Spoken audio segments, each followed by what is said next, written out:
Cynthia, bienvenue au podcast à demi vendu. Merci. Cheers! Cheers! Un beau petit vin blanc. Moi, j'ai un petit rhum, là. Bon. Fait que Cynthia, en fait, toi, hey, on est allés à l'école ensemble. C'est fou. Ouais. On se retrouve quelques années plus tard. Ouais. T'as parti d'une compagnie, t'as une garderie. Ouais. On va faire une petite tournée de tout ça, parler de ça, ton succès, tes défis, tout ça. Commence donc par me dire, toi, tu es allé au cégep à Granby. Oui, je suis allée au cégep à Granby. J'ai fait ma technique en éducation à l'enfance, Oui. mais pas au complet. Dans le fond, j'avais vraiment beaucoup de facilité vu que j'avais travaillé comme animatrice de camp de jour pendant plusieurs années puis tout. Ben oui, je m'en souviens de ça. Fait que ça a été vite que j'ai voulu plus de challenge au cégep. Alors, je suis allée en gestion de commerce où est-ce que là, j'ai vraiment trippé, j'ai vraiment appris pour la vente, pour vraiment la représentation, les produits, le marketing, la communication. J'ai trippé. J'en ai vraiment mangé. T'as fait gestion de commerce. Au je complet, me posais la question. Ouais. OK. Fait que c'est ça, j'ai fait ça. Puis dès que j'ai fini de gestion de commerce, je suis revenue à mes racines, là, puis j'étais allée faire... dans le fond, j'ai ouvert ma garderie en milieu familial. Okay. Parce que j'ai toujours voulu avoir des enfants super jeunes. Fait que j'avais 21 ans, j'étais enceinte de ma première petite cocotte, puis j'ai la garderie en milieu familial avec mon conjoint, qu'on a parti ça, fait qu'on avait 9 enfants. J'ai travaillé jusqu'à mes 37 semaines de grossesse, avec la grosse bedaine, là, puis la garderie. Ouais. Ah ouais? Ouais. OK, super. Fait que là, toi, dans le fond, la garderie, tu l'as depuis... Depuis que j'ai 21 ans, fait que là, ça va faire 6 ans. Là, vous savez mon âge. Mais ouais, c'est ça, ça va faire 6 ans. Puis, dans le fond, c'est ça, là, j'ai eu un autre enfant aussi pendant ce temps-là, tout de suite après la COVID, que je suis retombée enceinte. Fait que là, ouais, c'est ça. Ils ont un petit gap d'âge. Là, ouais, d'1 an et demi. Ah, juste un an? Ouais, j'ai été très productive. Là. En 3 ans, ma famille était faite. En plus, on a eu une petite fille, un petit gars. Fait que nous autres, on était vraiment heureux. La famille américaine, là. Ouais, c'est ça. La famille idéale de 4 enfants, ça rentre dans toutes les autos. On peut aller en voyage, tout va bien. Fait que on a choisi la facilité. Puis en plus, on avait le petit couple. Fait que on était vraiment contents. Ah, puis... super. Ouais. Super. Puis là, ben, dans le fond, toi, c'est ça. Gestion de commerce. Puis il fallait pas que tu finisses ton cours pour partir de ta garderie, dans le fond? Pour partir d'une garderie, ça prend juste 45 heures de cours. Après ça, tu peux devenir accrédité. Moi, je suis accréditée avec le bureau coordonnateur, fait que les parents me payent moins cher. Il y a des visites surprises, des choses comme ça. Mais pour vrai, ça prend juste 45 heures de cours pour partir d'une garderie, ce qui est vraiment rien. Moi, je trouve que c'est vraiment pas assez. Non, parce qu'il me semble, pour travailler dans un CPE, ça te prend plus que ça. Non, pour travailler dans un CPE, ça prend 45 heures aussi. En tout cas, à moins que je me trompe, là, mais ça prend 45 heures aussi. Par contre, ça dépend. Ton salaire va varier. Si tu l'as juste 45 heures, tu as, mettons, un salaire plus bas que ceux qui ont fini leur DEC. Fait que souvent, le monde va aller vouloir avoir leur DEC ou leur AEC pour avoir... Oui, ça va être pour être dans un autre palier. Mais moi, j'ai jamais vécu ça. Là. J'ai juste parti ma garderie en milieu familial depuis le début. J'avais fait quelques stages, mais j'avais pas trippé en installation. OK. J'aimais vraiment le côté que je pouvais gérer, justement. Là, c'est vraiment moi, mon horaire. Je choisis mes clients, les enfants, les familles qui viennent chez nous. Fait que tout ça, c'est vraiment une facilité pour moi. Puis l'administration, les repas, la comptabilité, n'importe quoi, ça me dérange pas. Fait que... Puis en même temps, j'en apprenais beaucoup, puis j'aimais ça. Ouais. Ah, puis, tu sais, parce que là, nous, dans le fond, à demi-vendu, fais un petit détour. Là, avant, c'était plus la formation de vente. Là, je prends un petit détour. On va parler un peu plus de côté entrepreneurial, vente et tout ça. Qu'est-ce qui t'a amené dans ça? Tu sais, parce que tu as commencé avec la garderie. Au final, toi, au début, tu voulais t'occuper des enfants. Puis là, finalement, qu'est-ce qui t'a fait partir à ton compte? OK. Bien là, on va reculer un peu. Dans le fond, quand que j'étais au cégep, j'étais aussi cosméticienne dans un Jean Coutu. Donc, ça, j'étais rémunérée à mon salaire de base plus commission. Plus commission. Fait que ça, c'était vraiment de la vente pure et dure. On avait des objectifs de vente. On avait de la vente, là, j'oublie les termes, là, mais une vente supplémentaire puis une vente à côté de la caisse, là, de plus. En tout cas, il fallait proposer nos choses. OK. Il fallait vraiment faire toutes nos étapes de vente. On avait comme des... Puis, tu devais aussi vendre du service en tant que tel, parce que si vous étiez cosméticienne, vous on faisait du maquillage aussi, mais on n'en faisait pas... Ouais, mais on en faisait, mais pas si souvent que ça. Là. Okay. Puis qu'est-ce qui offrait vraiment la commission, c'était vraiment les produits. Là. Fait que là, si on achetait la crème de jour, on proposait la crème de nuit, le sérum, la crème pour les yeux, puis là, on pouvait aller vraiment loin. J'ai toujours aimé le petit côté fille puis esthétique, travailler avec des femmes, j'ai toujours aimé ça, puis j'étais très bonne pour vendre. Honnêtement, ça, j'étais au cégep, mais je faisais un salaire de temps plein. Fait que, mais j'étais juste en temps partiel. OK. Parce que je me rattrapais avec mes commissions et tout. Là. J'adorais ça. Je pense que c'est comme ça que ça commence, l'entrepreneuriat. C'est souvent soit des gens qui sont très doués dans un domaine puis qui se disent « Hey, je peux faire ça », puis qui ne se posent pas la question. Puis tu as l'autre côté où est-ce que tu as des gens qui ont goûté à la commission, puis là, ils se disent « Ah, ouais. » Oui, avoir un pouvoir un peu sur sa paye. Ouais. Tu sais, dans le sens que si tu as un job On étudiante... t'a pas dicté c'est quoi que tu as fait ça. cette heure-là. Non, exactement. Tu sais, tu décides de prendre le beigne, mais tu en auras moins d'argent. Fait que dans la vie, c'est là que tu vois que c'est en travaillant que tu as de l'argent. Puis... C'est la meilleure façon de travailler. Oui, vraiment. Parce que tu n'as pas ça, tu sais, comme une job dans une shop, parce que là, tu en as tout le temps qui te pogne le beigne, tu es comme... Chris, ils sont payés le même salaire que moi présentement. Oui. Je pourrais juste rien faire, je pourrais être une merde puis dire ah, non. Moi, Non. c'est pour ça. On pourrait parler des syndicats, là, mais là, c'est un autre paire de manches. Surtout que moi, j'ai jamais touché à ça. Ah, Je connais rien de ça. Mais tu sais, c'est ça, c'est que je pense que ça te pousse à te dépasser.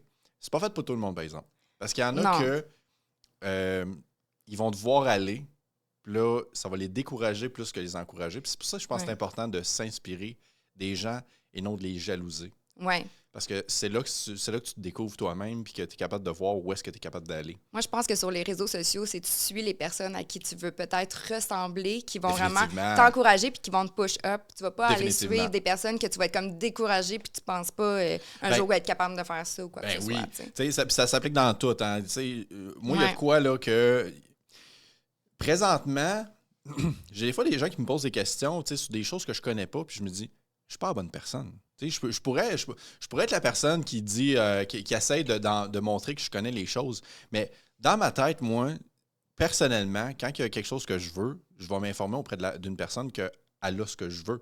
Elle a la réponse. Elle a la réponse. Elle a la vraie réponse. Fait que, quand tu as des projets, puis quand on est souvent dans l'entrepreneuriat, on réalise qui sont les bonnes personnes et les mauvaises personnes à qui parler de nos projets. Oui, parce qu'il y a des personnes qui vont te décourager. Oui, ils vont te décourager, puis souvent, ils ne savent pas de quoi ils parlent. Exact. Fait que c'est de poser la question aux personnes qui ont vraiment la réponse. Puis, tu sais, si moi, je veux, je sais pas, je vais prendre l'exemple d'un enfant. Tu sais, mettons, c'est ta fille qui est la plus... La plus vieille, oui. Bon, fait que, tu sais, elle, quand elle va vouloir avoir un rêve quelconque, ben tu vas la référer à la bonne personne qui fait exactement, tu sais. Quelqu'un qui veut aller travailler, je sais pas, comme électricien, ben je connais rien, moi. Je vais le référer à une personne qui est électricien, tu sais, il va pouvoir te le dire c'est quoi qu'il faut que tu fasses, tu sais, mais si tu sais pas... En tout cas, bref, je fais une parenthèse, là, mais on revient à Jean Coutu. OK, oui, ben c'est ça. Je travaillais au Jean Coutu. En plus d'avoir un instance sur mon salaire avec les commissions, mon père, parce que c'était avant que j'avais 18 ans, fait que là, je pense que c'est à partir de 18 ans que tu peux avoir un CELI, en tout cas.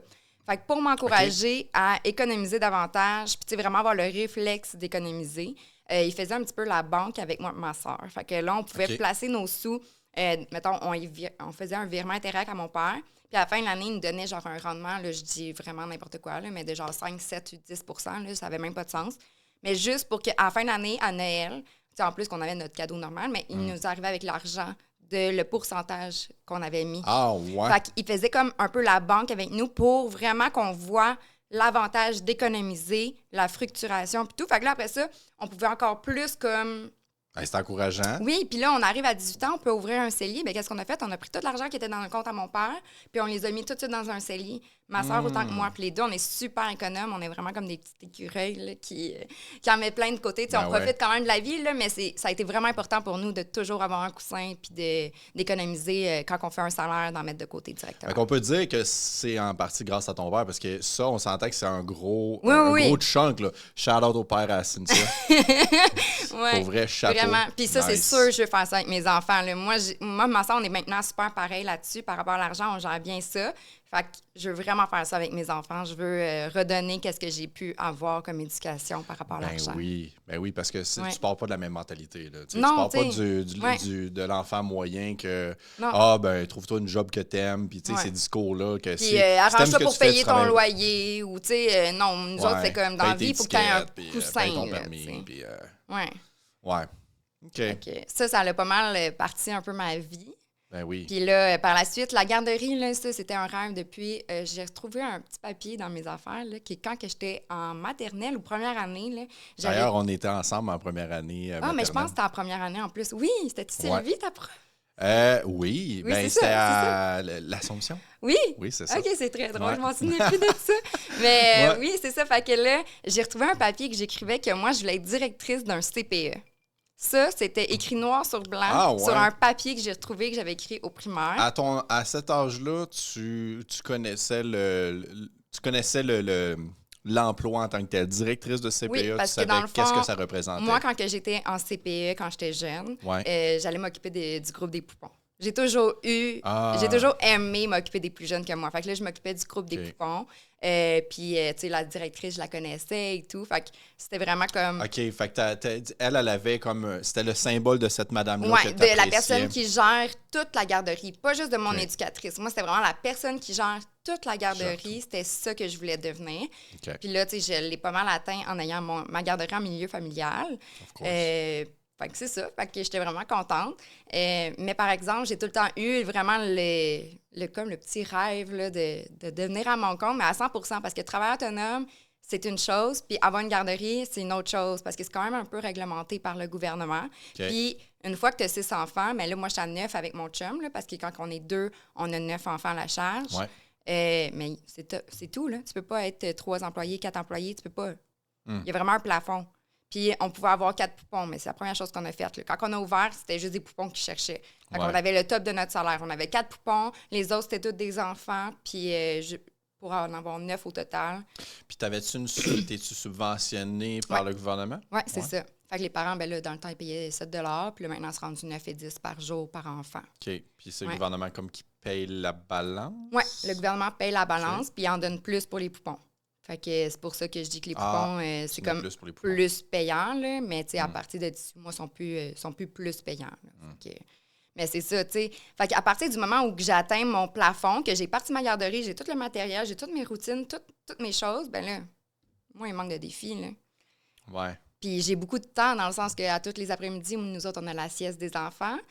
Puis le soir, ben, tu sais, le soir, c'est ça. Tout le monde a du temps le soir. Puis aussi, en étant avec les enfants, ben quand ça va bien, puis qu'on joue dehors, puis tous les enfants sont tous attirés, ben moi, ma tête, elle tourne. Elle tourne, puis je suis comme, OK, qu'est-ce que je peux faire? Puis j'ai toujours été comme ça. Fait que, Quand il y a un moment plus tranquille, tu te demandes à quoi tu pourrais te rendre productive. Oui, exactement. Parce que je suis pas du genre à me laisser tourner les pouces. Là. Rendu là, moi, je veux vraiment...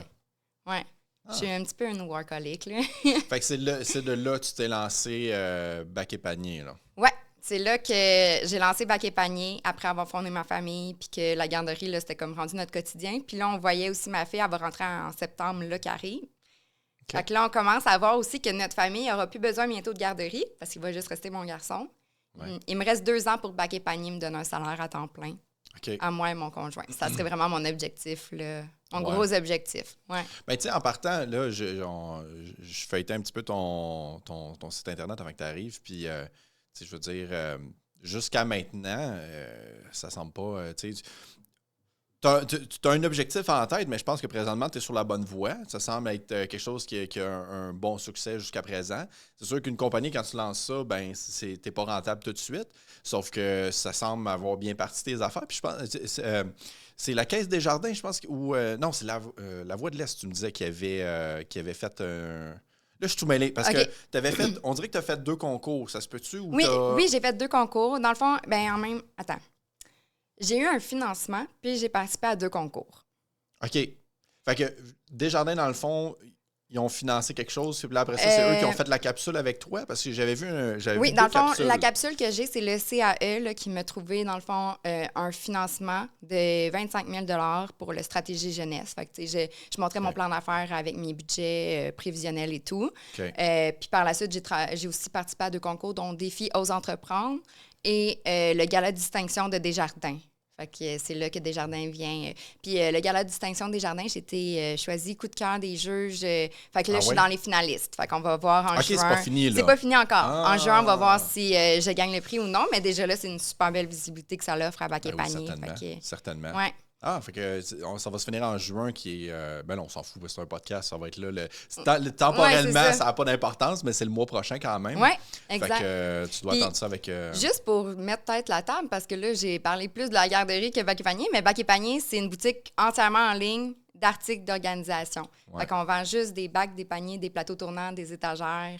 Fait que tout pour le rangement, cuisine, salle de bain, tout ça. Là, Fait que juste pour donner une petite idée aux auditeurs qui ne connaissaient pas Bac et Panier.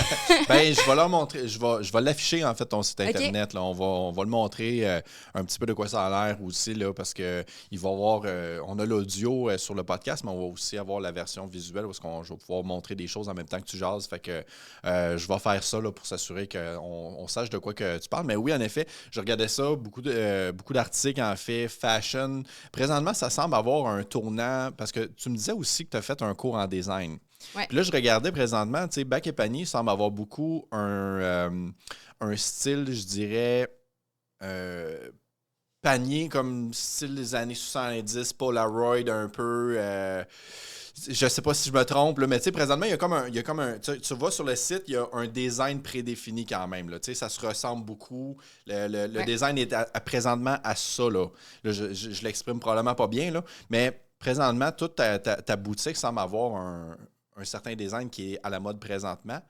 Puis, penses-tu que ça va tout se suivre? Est-ce qu'à un moment donné, tu vas changer la gamme complètement avec le temps? Parce que, encore une fois, tu as fait un cours en design. Oui. Dans le fond, c'est vraiment, moi, mon but, c'est que les articles d'organisation se fondent dans le décor. Fait que si vous avez fait designer votre cuisine, par exemple, ben, ça serait le fun que si jamais vous avez une niche, ça, c'est une tablette à découvert, qu'il n'y a pas de porte devant, ben, que les produits pour ranger vos choses soient esthétiques aussi, pas juste comme...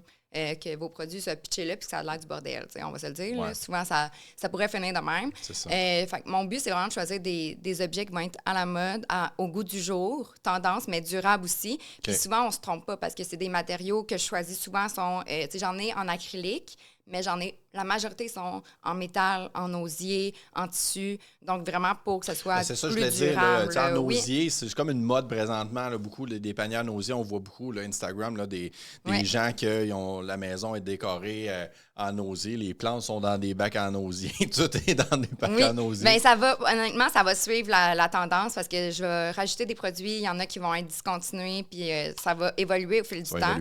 Mais Bac et Panier va toujours rester comme... Je veux que ce soit la référence au Québec de produits d'organisation. Fait que je veux que tu penses que quand tu veux t'organiser, tu t'en vas pas voir au Walmart ou, là, je sais pas si je peux dire les marques de compagnie, là. Mais tu sais, je veux pas que tu ailles voir ailleurs. Je veux que tu dises, j'ai besoin de m'organiser, j'ai besoin de rangement, ben je vais aller voir sur Bac et Panier. C'est ça mon objectif, là, mon but, là. Fait que... Ouais. Fait que je veux répondre à tous les besoins. Puis c'est pour ça aussi qu'on a des produits en acrylique. Parce que les produits en acrylique, veux pas, ben c'est lavable, c'est durable, c'est recyclable. Ça peut vraiment répondre à plusieurs besoins aussi. Fait que c'est aussi un essentiel pour organiser sa maison. OK. Ah, intéressant. Puis, qu'est-ce qui t'a lancé?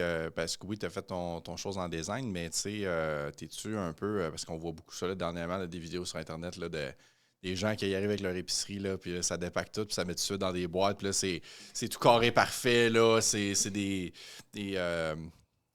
freaks de l'organisation, hein? T'es-tu un petit peu de même? Non, ben, c'est dur à dire, là. Honnêtement, je suis pas une freak genre finie, mais... J'aime ça quand c'est bien rangé. J'aime ça quand c'est bien rangé, puis aussi avec 9 enfants à la maison, hein, parce qu'on a la garderie, ben c'est sûr que nous, tout qu'est-ce qu'on peut comme, tu sais... Tout est plus vite à prendre. Ce qui est plus facile à ranger. Tout est plus facile. Fait que, c'est sûr que la facilité, l'organisation, ça l'aide beaucoup à sauver du temps parce que quand tu es tout le temps en train de chercher, ben c'est pas la bonne solution. Là. Fait que vraiment... puis mon chum aussi, il respecte beaucoup nos systèmes de rangement à la maison. Là. Fait que, mais plus que c'est bien délimité puis que chaque chose a une place, moins qu'il va aller mettre ça ailleurs. Parce que souvent, c'est ça que les femmes me disent. Moi, je peux pas faire ça. Mon chum va pas respecter ça, il va mettre ça tout à l'envers. Non, c'est pas vrai. Plus que c'est vraiment bien délimité puis bien structuré, plus que ça va être facile que tout le monde va respecter. C'est comme le tiroir à ustensiles. Ouais. Les couteaux, les fourchettes, c'est bien délimité. Fait que pourquoi qu'on n'irait pas les mettre à la bonne place? Ah, c'est vrai. Fait que c'est vraiment le meilleur exemple pour comprendre que si on prend le temps, on met un système en place d'organisation, ça va vraiment durer dans le temps. Fait que, mais c'est pas mal ça, là. Je suis pas une freak intense, mais... Quand même, tu sais, c'est sûr que... Les choses ont leur place. Oui, puis, oui. OK. Faut que ça se trouve mieux. Oui, exact. Faut que ça se trouve facilement. Oui. OK. Puis, en fait, qu'est-ce qui t'a donné le nom de Bac et Panier? C'était juste vraiment... T'as-tu beaucoup pensé à ça ou c'est venu... Ben honnêtement, c'était vraiment comme un gros challenge parce que je voulais que ça parle beaucoup. Je voulais que ça soit quand même court puis qu'on comprenne c'est quoi. Ouais. Puis je voulais que ça se dise bien puis que la brand soit forte. Fait que Bac et Panier, c'est vraiment comme... Tu sais, je trouve que ça représente beaucoup des articles de rangement. Bacpanier.ca, c'est un site, un URL qui se trouve super bien parce que c'est... Là, je me trompe peut-être, là, mais je pense que c'est 8 lettres, en tout cas. Puis comme entre 7 puis 10, là, c'est comme wow. Moi, j'allais dire googler, mais c'est pas ça parce que j'utilise pas Google. Moi, j'utilise Brave. Puis des fois, avec Brave, surtout que mon système est anglophone, c'est difficile pour moi de trouver certaines choses du premier coup. OK. Quand j'ai tapé ton site Internet sur Brave, tu étais la première au top. Cool. Puis il est en anglais, là. En plus. Puis j'ai écrit Bac et Panier en français. Tu étais première au top. Ah, ben je suis vraiment contente. Ouais. Tu sais, pour vrai... Ça, je peux te confirmer. Même le monde au BC me trouve... Tu sais, moi, je peux voir comme qui est sur mon site en même temps qu'ils sont. Là. Ben oui. Puis, tu sais, je le vois là, en Ontario, puis au BC, ils sont sur mon site, puis je suis comme, wow, là, c'est fou. Mon site, il est traduit français-anglais, mais même à ça, même si c'est Bac et Panier, puis je ne l'ai pas traduit, mon nom d'entreprise, c'est pas Bin and Basket, là. Tu sais, c'est vraiment Bac et Panier anglais-français, puis qui s'arrangeront avec ça. Puis honnêtement, à date, ça a du succès dans les deux langues, fait que je suis vraiment contente. OK, fait que tu as de la demande même en anglais. Oui. Dans les, il faut dire que... En Ontario, ils sont beaucoup, hein? Ça l'achète quand même beaucoup. Beaucoup de franco-ontariens, oui, première aussi. des choses. En Alberta, tu as beaucoup de... Je veux pas dire des quartiers français, là, mais il y a vraiment des places où il y a beaucoup de Français aussi. Mais, peux-tu voir si, mettons, tu as plus de gens qui le consultent en anglais ou en français, ça, tu le vois-tu? Oui, je peux le voir aussi. Mais là, c'est pas une donnée que j'ai avec moi en ce moment, là. Non. Mais oui. Je te pose une colle. C'est ça. J'ai pas pris mes chiffres par cœur ici, mais oui, je peux tout voir ça. Fait que c'est ça qui est le fun aussi. Puis, tu sais, je fais de la publicité Google. Fait que je peux voir aussi si mes publicités pognent plus en français ou en anglais. Fait que il y a vraiment plusieurs métriques qu'on peut voir là avec un site Internet en ligne pour voir comment je fais mes ventes, comment j'attire la clientèle, etc. OK. Puis, tu sais, tantôt, on parlait de... Je ne vais pas nommer la compagnie, là, mais on parlait d'un certain gros magasin. On s'en fout, dans le fond. Je sais pas. Tu sais, tu as même... dans le fond, présentement, parce que c'est beaucoup en ligne, tu sais, dans le fond, toi, c'est un entrepôt que tu as. Oui, l'entrepôt est dans mon sous-sol. Avant, on avait une table de poule. Là, on a mis un top dessus. Puis c'est notre table de travail. Okay. Puis on a vraiment comme... mon chum, il a fait tous les rackings. Puis là, tous nos produits sont là avec leur SKU pour les retrouver plus rapidement. Ouais. OK. Parfait. Ah, ça, c'est Parce que, tu sais, on a déjà je sais pas si je l'ai dit, là, mais on a déjà une 150aine de produits. Fait que... fallait classer ça, puis que ça soit organisé. Produits, quand même. De là, tu as des bacs et paniers pour tes bacs et paniers. Hein. Ah, quasiment, là, c'est ça. OK. OK. Puis, toi, dans le fond, c'est surtout en ligne? Tout en ligne. C'est tout en ligne? C'est 100% en ligne. Il n'y a personne qui vient chez vous chercher des paniers? Non, personne vient chez nous. Ouais. OK. Puis, au niveau de la livraison, c'est quoi les délais de... Je suis vraiment compétitive. Honnêtement, pour les livraisons, là, c'est les gens, ils passent leur commande. La journée même, je l'emballe. Puis le lendemain, il y a vraiment les fournisseurs de livraison là, qui viennent chez moi. Ils viennent prendre le colis. Fait que moi, j'ai même pas besoin de sortir de chez moi, ce qui est idéal avec la garderie présentement. Ben oui. Puis le lendemain, mes clients le reçoivent. Là. Fait qu'à moins qu'ils habitent vraiment loin, puis ceux-là, ils savent qu'il faut qu'ils soient un petit peu plus patients, mais c'est même pas... À la place d'être en 3 jours, ça va être en 4, 5. C'est vraiment ridicule là, à quel point c'est rapide. Fait que c'est pas vrai que les petites entreprises, c'est super long comparativement à les grands joueurs de ce monde qui commencent avec un A. On passe à Amazon, qui est pas mal le standard en livraison, qui livre assez rapidement. Là, mais je peux dire que je suis vraiment très compétitive avec eux. Puis en plus, mes prix sont pas plus chers qu'eux nécessairement. Fait que... OK. Ah, ça, ça, je pense, c'est le plus gros défi, mais ça a-tu été difficile de trouver les bons fournisseurs de livraison, les bons livreurs? Oui. Les fournisseurs de livraison, ça a été le plus difficile. En fait, quand j'ai parti le site web, au départ, je savais même pas comment j'allais shipper un colis à un client. Non. C'était vraiment drôle. Là. J'ai reçu des commandes, puis c'était ça mon test. Puis au début, je me suis plantée. Là. Au début, j'ai payé Post Canada. OK. Ça m'a coûté une beurrée. j'ai payé 40$ à un moment donné pour un colis, mais tu sais, un colis genre format standard pour bac et panier. Bac et panier, c'est tout le temps au moins une boîte plus grande que 12 par 12 par 12. Là. OK. Fait que c'est tout le temps plus grand que ça, puis j'avais payé comme 40$. Fait que là, j'étais comme, je peux pas, ça sera jamais rentable, mon entreprise. Qu'est-ce que je fais? Fait que là, j'ai magasiné, j'ai écrit à des entrepreneurs qui avaient des boutiques en ligne. Puis là, je me suis aiguillée, puis un jour, j'ai trouvé la solution qui me fait sauver le plus de sous dans les frais de shipping parce que c'est vraiment, c'est quand même vraiment un gros enjeu là, pour les boutiques en ligne. Ouais. OK. Puis finalement, en fait, c'est à qui tu t'es référé pour trouver ça? T'as-tu une référence, toi? Parce que tu te lances dans des gros projets. Y a-tu quelqu'un qui... T'as-tu une référence dans tous les cas quand tu t'es parti quelque chose pour t'informer? J'ai toujours été bonne pour m'entourer de bonnes personnes. Puis, dans le fond, j'ai une personne qui m'a aidée. Dans le fond, quand j'avais des questions, j'allais y demander. Elle a une boutique en ligne, elle aussi. Je ne sais même pas si je peux la nommer, fait que je la nommerai pas. Là. Je ne sais pas si elle veut que je l'ai dit à tout le monde. Mais c'est ça. Fait que dans le fond, elle a sa boutique en ligne, mais elle était comme Shopify Partner parce que moi, je fais mon site web avec Shopify. Okay. Fait que dès que j'avais des questions, ben, j'écrivais à elle, puis elle me répondait. Si je n'étais pas capable, elle me le faisait, mais sinon, elle me le montrait pour vraiment que je sois autonome par la suite. Okay. Fait que elle aussi, elle livre. Donc là, quand j'ai eu des questions, j'ai demandé. Puis c'est vraiment comme ça que j'ai pu... elle m'a vraiment aidée pour tout cet aspect-là. J'ai même contacté des avocats, des fiscalistes, pour plusieurs autres domaines de l'entreprise. Fait que c'est vraiment, je pense qu'il faut juste appelle, prends ton téléphone, pose la question, tu vas avoir la réponse. Là. Ouais, comme on disait tantôt. Là. Fait que pour se partir puis se lancer quand on fait le grand saut, c'est d'être bien entouré des bonnes personnes qui, comme on disait tantôt, de poser la question aux bonnes personnes, ceux qui savent où est-ce qu'ils s'en vont, pas à monsieur, madame, tout le monde ou non, exact. Papa, maman, grand-maman. Puis, oui, puis malheureusement, la famille, si en tout cas, ils ne sont pas entrepreneurs, ils ne sauront pas. Là. Non, c'est ils ne sauront pas, puis pour eux, ça va peut-être une trop grosse montagne qu'eux ne seraient pas capables de franchir. Fait qu'ils ne vont pas t'encourager nécessairement à le faire. Fait que, as-tu eu un gros support, en fait, de ta famille de façon générale ou ça les effrayait plus que... Tu sais, sans dire qu'ils n'ont pas été supporté là-dedans, est-ce que tu sentais qu'il y avait plus une peur que d'autres choses pour toi, puis peut-être ça les amenait à avoir des discours peut-être un peu plus négatifs? Ben, je pense que vu que j'ai toujours été indépendante financièrement, ils m'ont jamais comme... Dans le sens que c'est pas de leur... Ça leur dérangeait pas. Puis, si je me rate. Ils savent que je vais prendre des risques calculés, que même si je perds l'argent que j'ai investi en ce moment, ben, je vais pas en mourir, je vais pas faire faillite, je vais pas, comme... Ouais. Fait que, je suis pas non plus une personne qui va se pitcher all-in, qui va mettre, la maison toute, même si j'ai une famille, toute sur l'entreprise. Non, c'est pas ça du tout. Okay. Mais est-ce que j'ai eu, comme mettons, l'encouragement intensément? Non plus. C'était vraiment plus comme genre... Neutre. Oui, au début, c'est comme même, c'est quoi ton projet?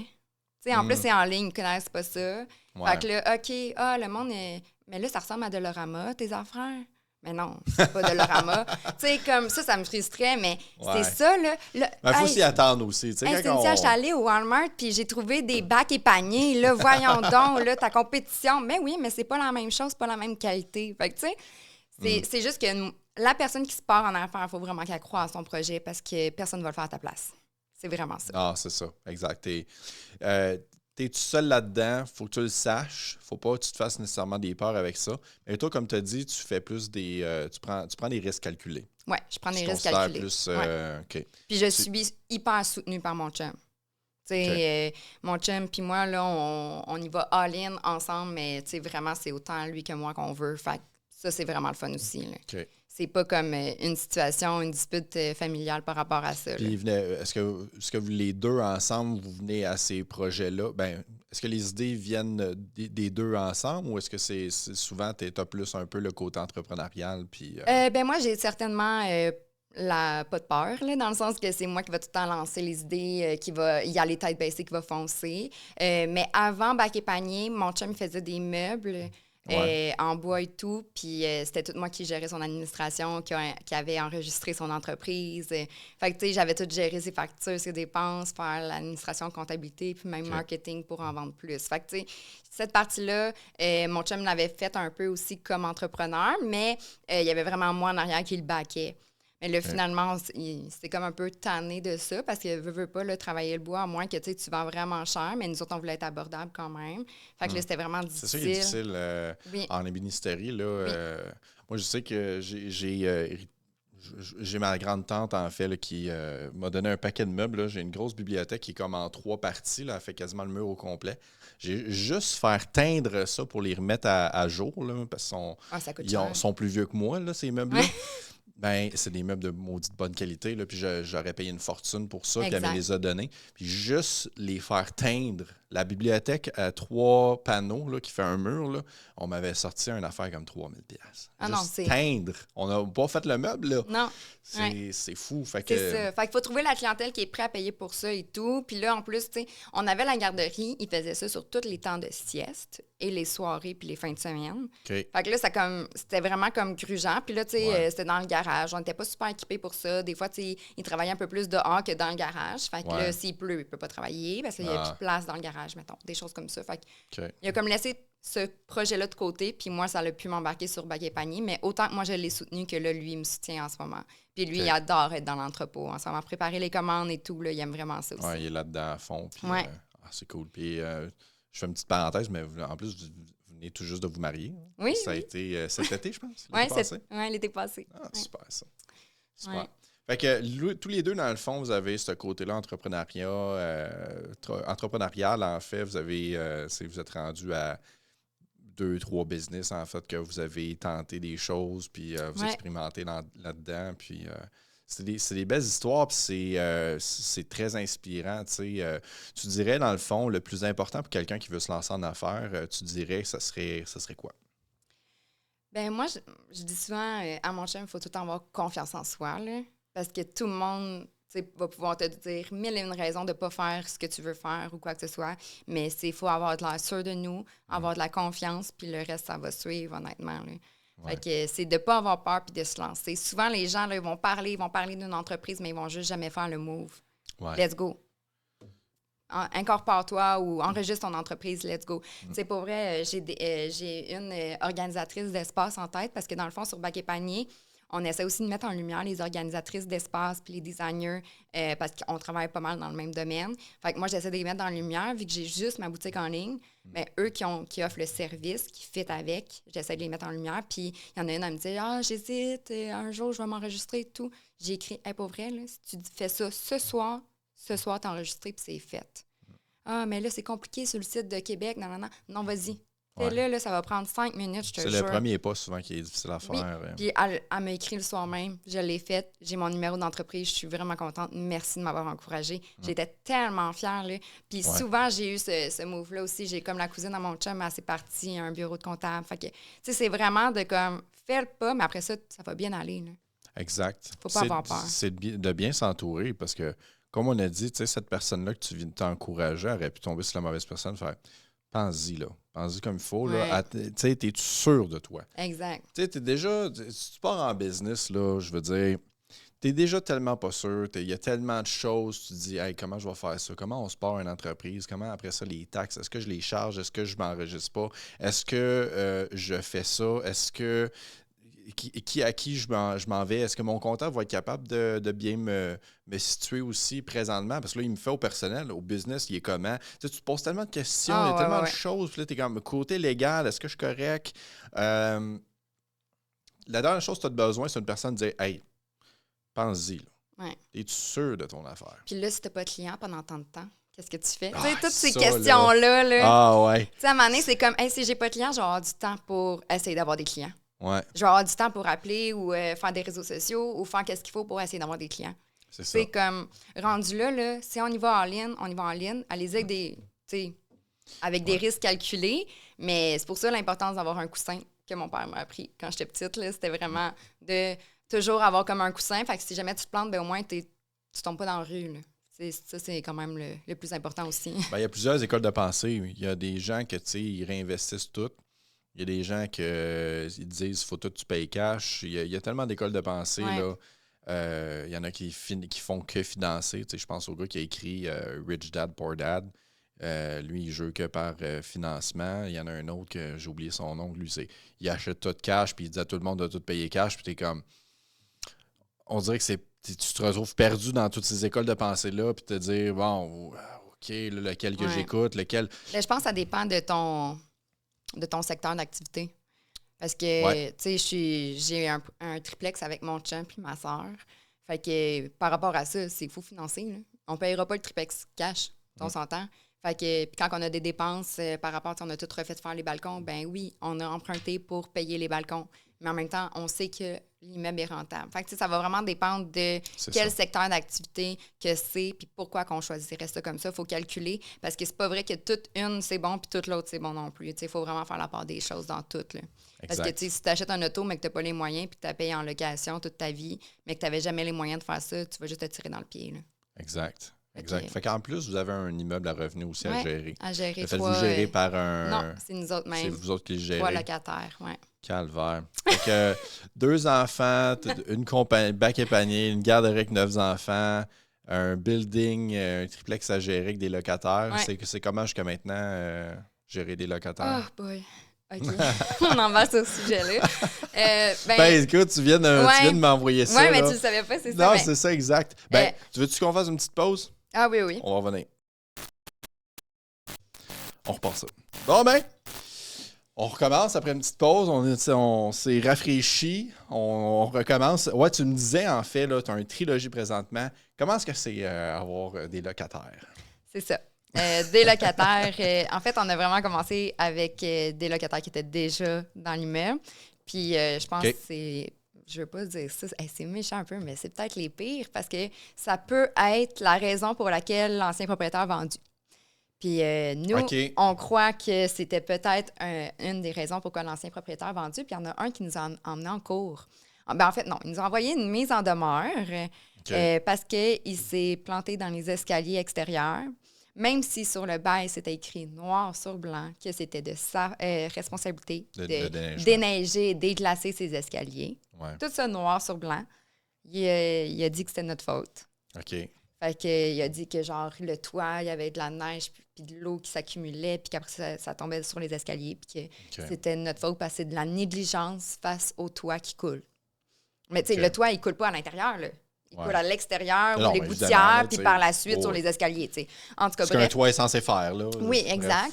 Puis là, c'est ça, fait qu'il s'est planté dans les escaliers. 2 jours plus tard, il a pris une ambulance, fait avec un délai de 2 jours. Puis il nous a envoyé une mise en demeure qu'il fallait donner 15 000 en 10 jours. Go! Fait que là, au moins, j'ai eu les bons réflexes. J'ai appelé mes assurances avec qui j'étais. Puis ils ont toutes pris en charge. Ils ont toutes pris les négociations en charge. Et on ne s'est pas rendu en cours. Finalement, les assurances ont décidé de le dédommager, mais vraiment une infime partie de ce qu'ils voulaient. Là. Fait qu'au final, il a gagné quand même. Moi, c'est ça qui m'énervait le plus parce que je me disais, s'il va recommencer, ça va être comme une roue sans fin. C'est un petit peu comme maître de tout ça. Mais finalement, ça m'a juste... Là, il s'en va. Fait que je suis vraiment contente. Là. En juillet, notre loyer, il est alloué. Fait que ça, je suis vraiment contente parce qu'on va s'en débarrasser, mais aussi, j'ai appris face à ça.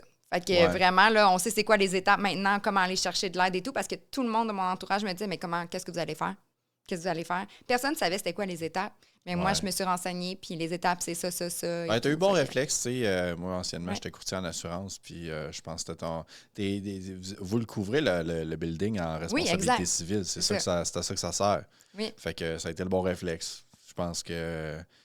Ouais. Exactement. Puis, tu sais, les assurances, il y avait un dossier béton. Là. J'avais la journée qui m'avait dit que ça faisait de la glace, tu sais, comme un mois avant qu'il tombe, là, j'avais été sur place, j'avais pris des photos, vidéos de tous les escaliers, j'avais mis du sel, j'avais tout enlevé la glace avec une pelle, puis j'avais repris des photos, vidéos. On a les heures, les dates dessus. Fait qu'ils peuvent pas dire qu'on n'était pas des propriétaires, tu sais, négligents. Là. On faisait vraiment action. De toute façon, à la base, c'était sa responsabilité. Oui, en plus. Mais, tu sais, c'est ça. On le traitait aux oignons, puis il en a profité un petit peu. Mais en tout cas, c'est ça. Bon, fait que vous avez eu un petit moment un peu plus désagréable, mais on apprend dans tout ça. Puis, comme un peu dans n'importe quoi, tu as une business pour avoir un client finalement qui est désagréable. Puis, au final, c'est ça. Ça se retrouve à être tes clients. Puis, malheureusement, des fois, au Québec surtout, je pense que les propriétaires sont des fois...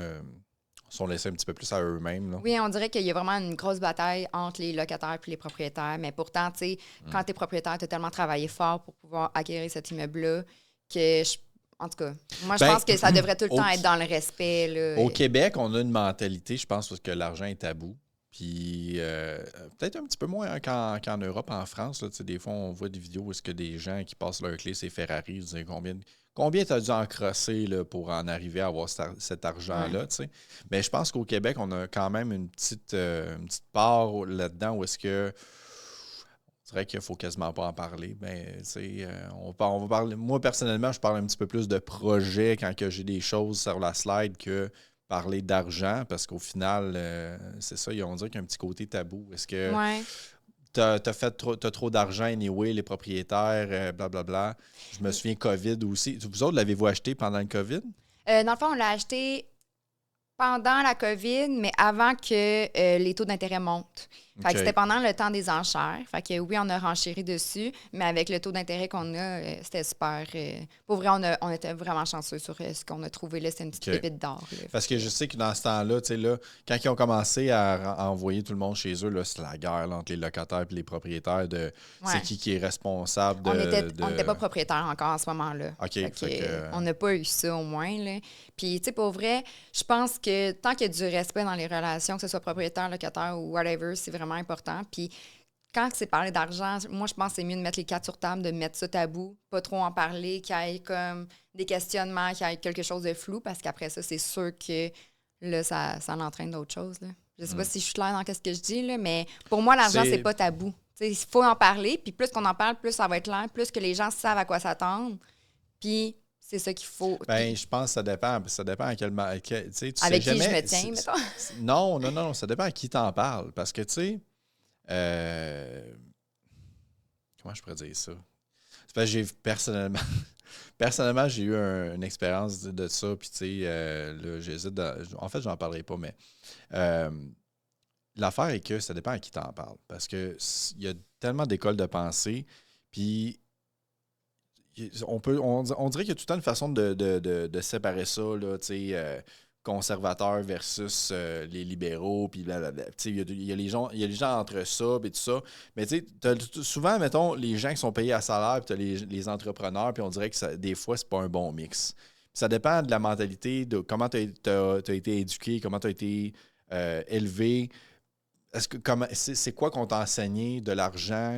Tu sais, parce que tu pourras en parler, puis au final, la personne à qui t'en parles, c'est la mauvaise personne, puis elle, dans sa tête, c'est que t'es une mauvaise personne parce que t'as de l'argent, tu sais. Fait que, on dirait que c'est ça, je vais parler plus de projets, moi, personnellement. On a toute notre école de pensée, là, comme tu dis. Tu sais, si toi, tu préfères mettre les cartes sur table... Tu sais, je vais pas crier sur tous les toits, c'est quoi mon salaire ou des choses comme ça, mais c'est juste que je pense que quand c'est par rapport à de l'argent, si on en parle, ça va peut-être éduquer du monde qui ont besoin. Tu sais, comme je vous dis, la technique que mon père a employée avec moi pour me faire apprendre à gérer mon argent, mais je pense que c'est une super belle solution. Puis le monde le prenne, ne le prenne pas, ils font ce qu'ils veulent. Mais tu sais, c'est parler un petit peu d'argent, d'une façon d'épargner, puis de façon que je me suis fait inculquer la valeur. Fait que ça dépend vraiment pour chaque personne. C'est ça. C'est ça. Ça dépend de l'auditoire à qui ça s'adresse puis avec qui on a ces échanges-là. Mais bref. Il y a des petits défis avec les locataires que tu as fait face, puis c'était pas nécessaire. Mais c'est pas nécessairement ce qui est le plus agréable, mais tu as appris. Puis, oui, c'est ça. Tout est une opportunité, dans le fond. Honnêtement, là, moi, je me sens juste comme étant une propriétaire un peu plus forte.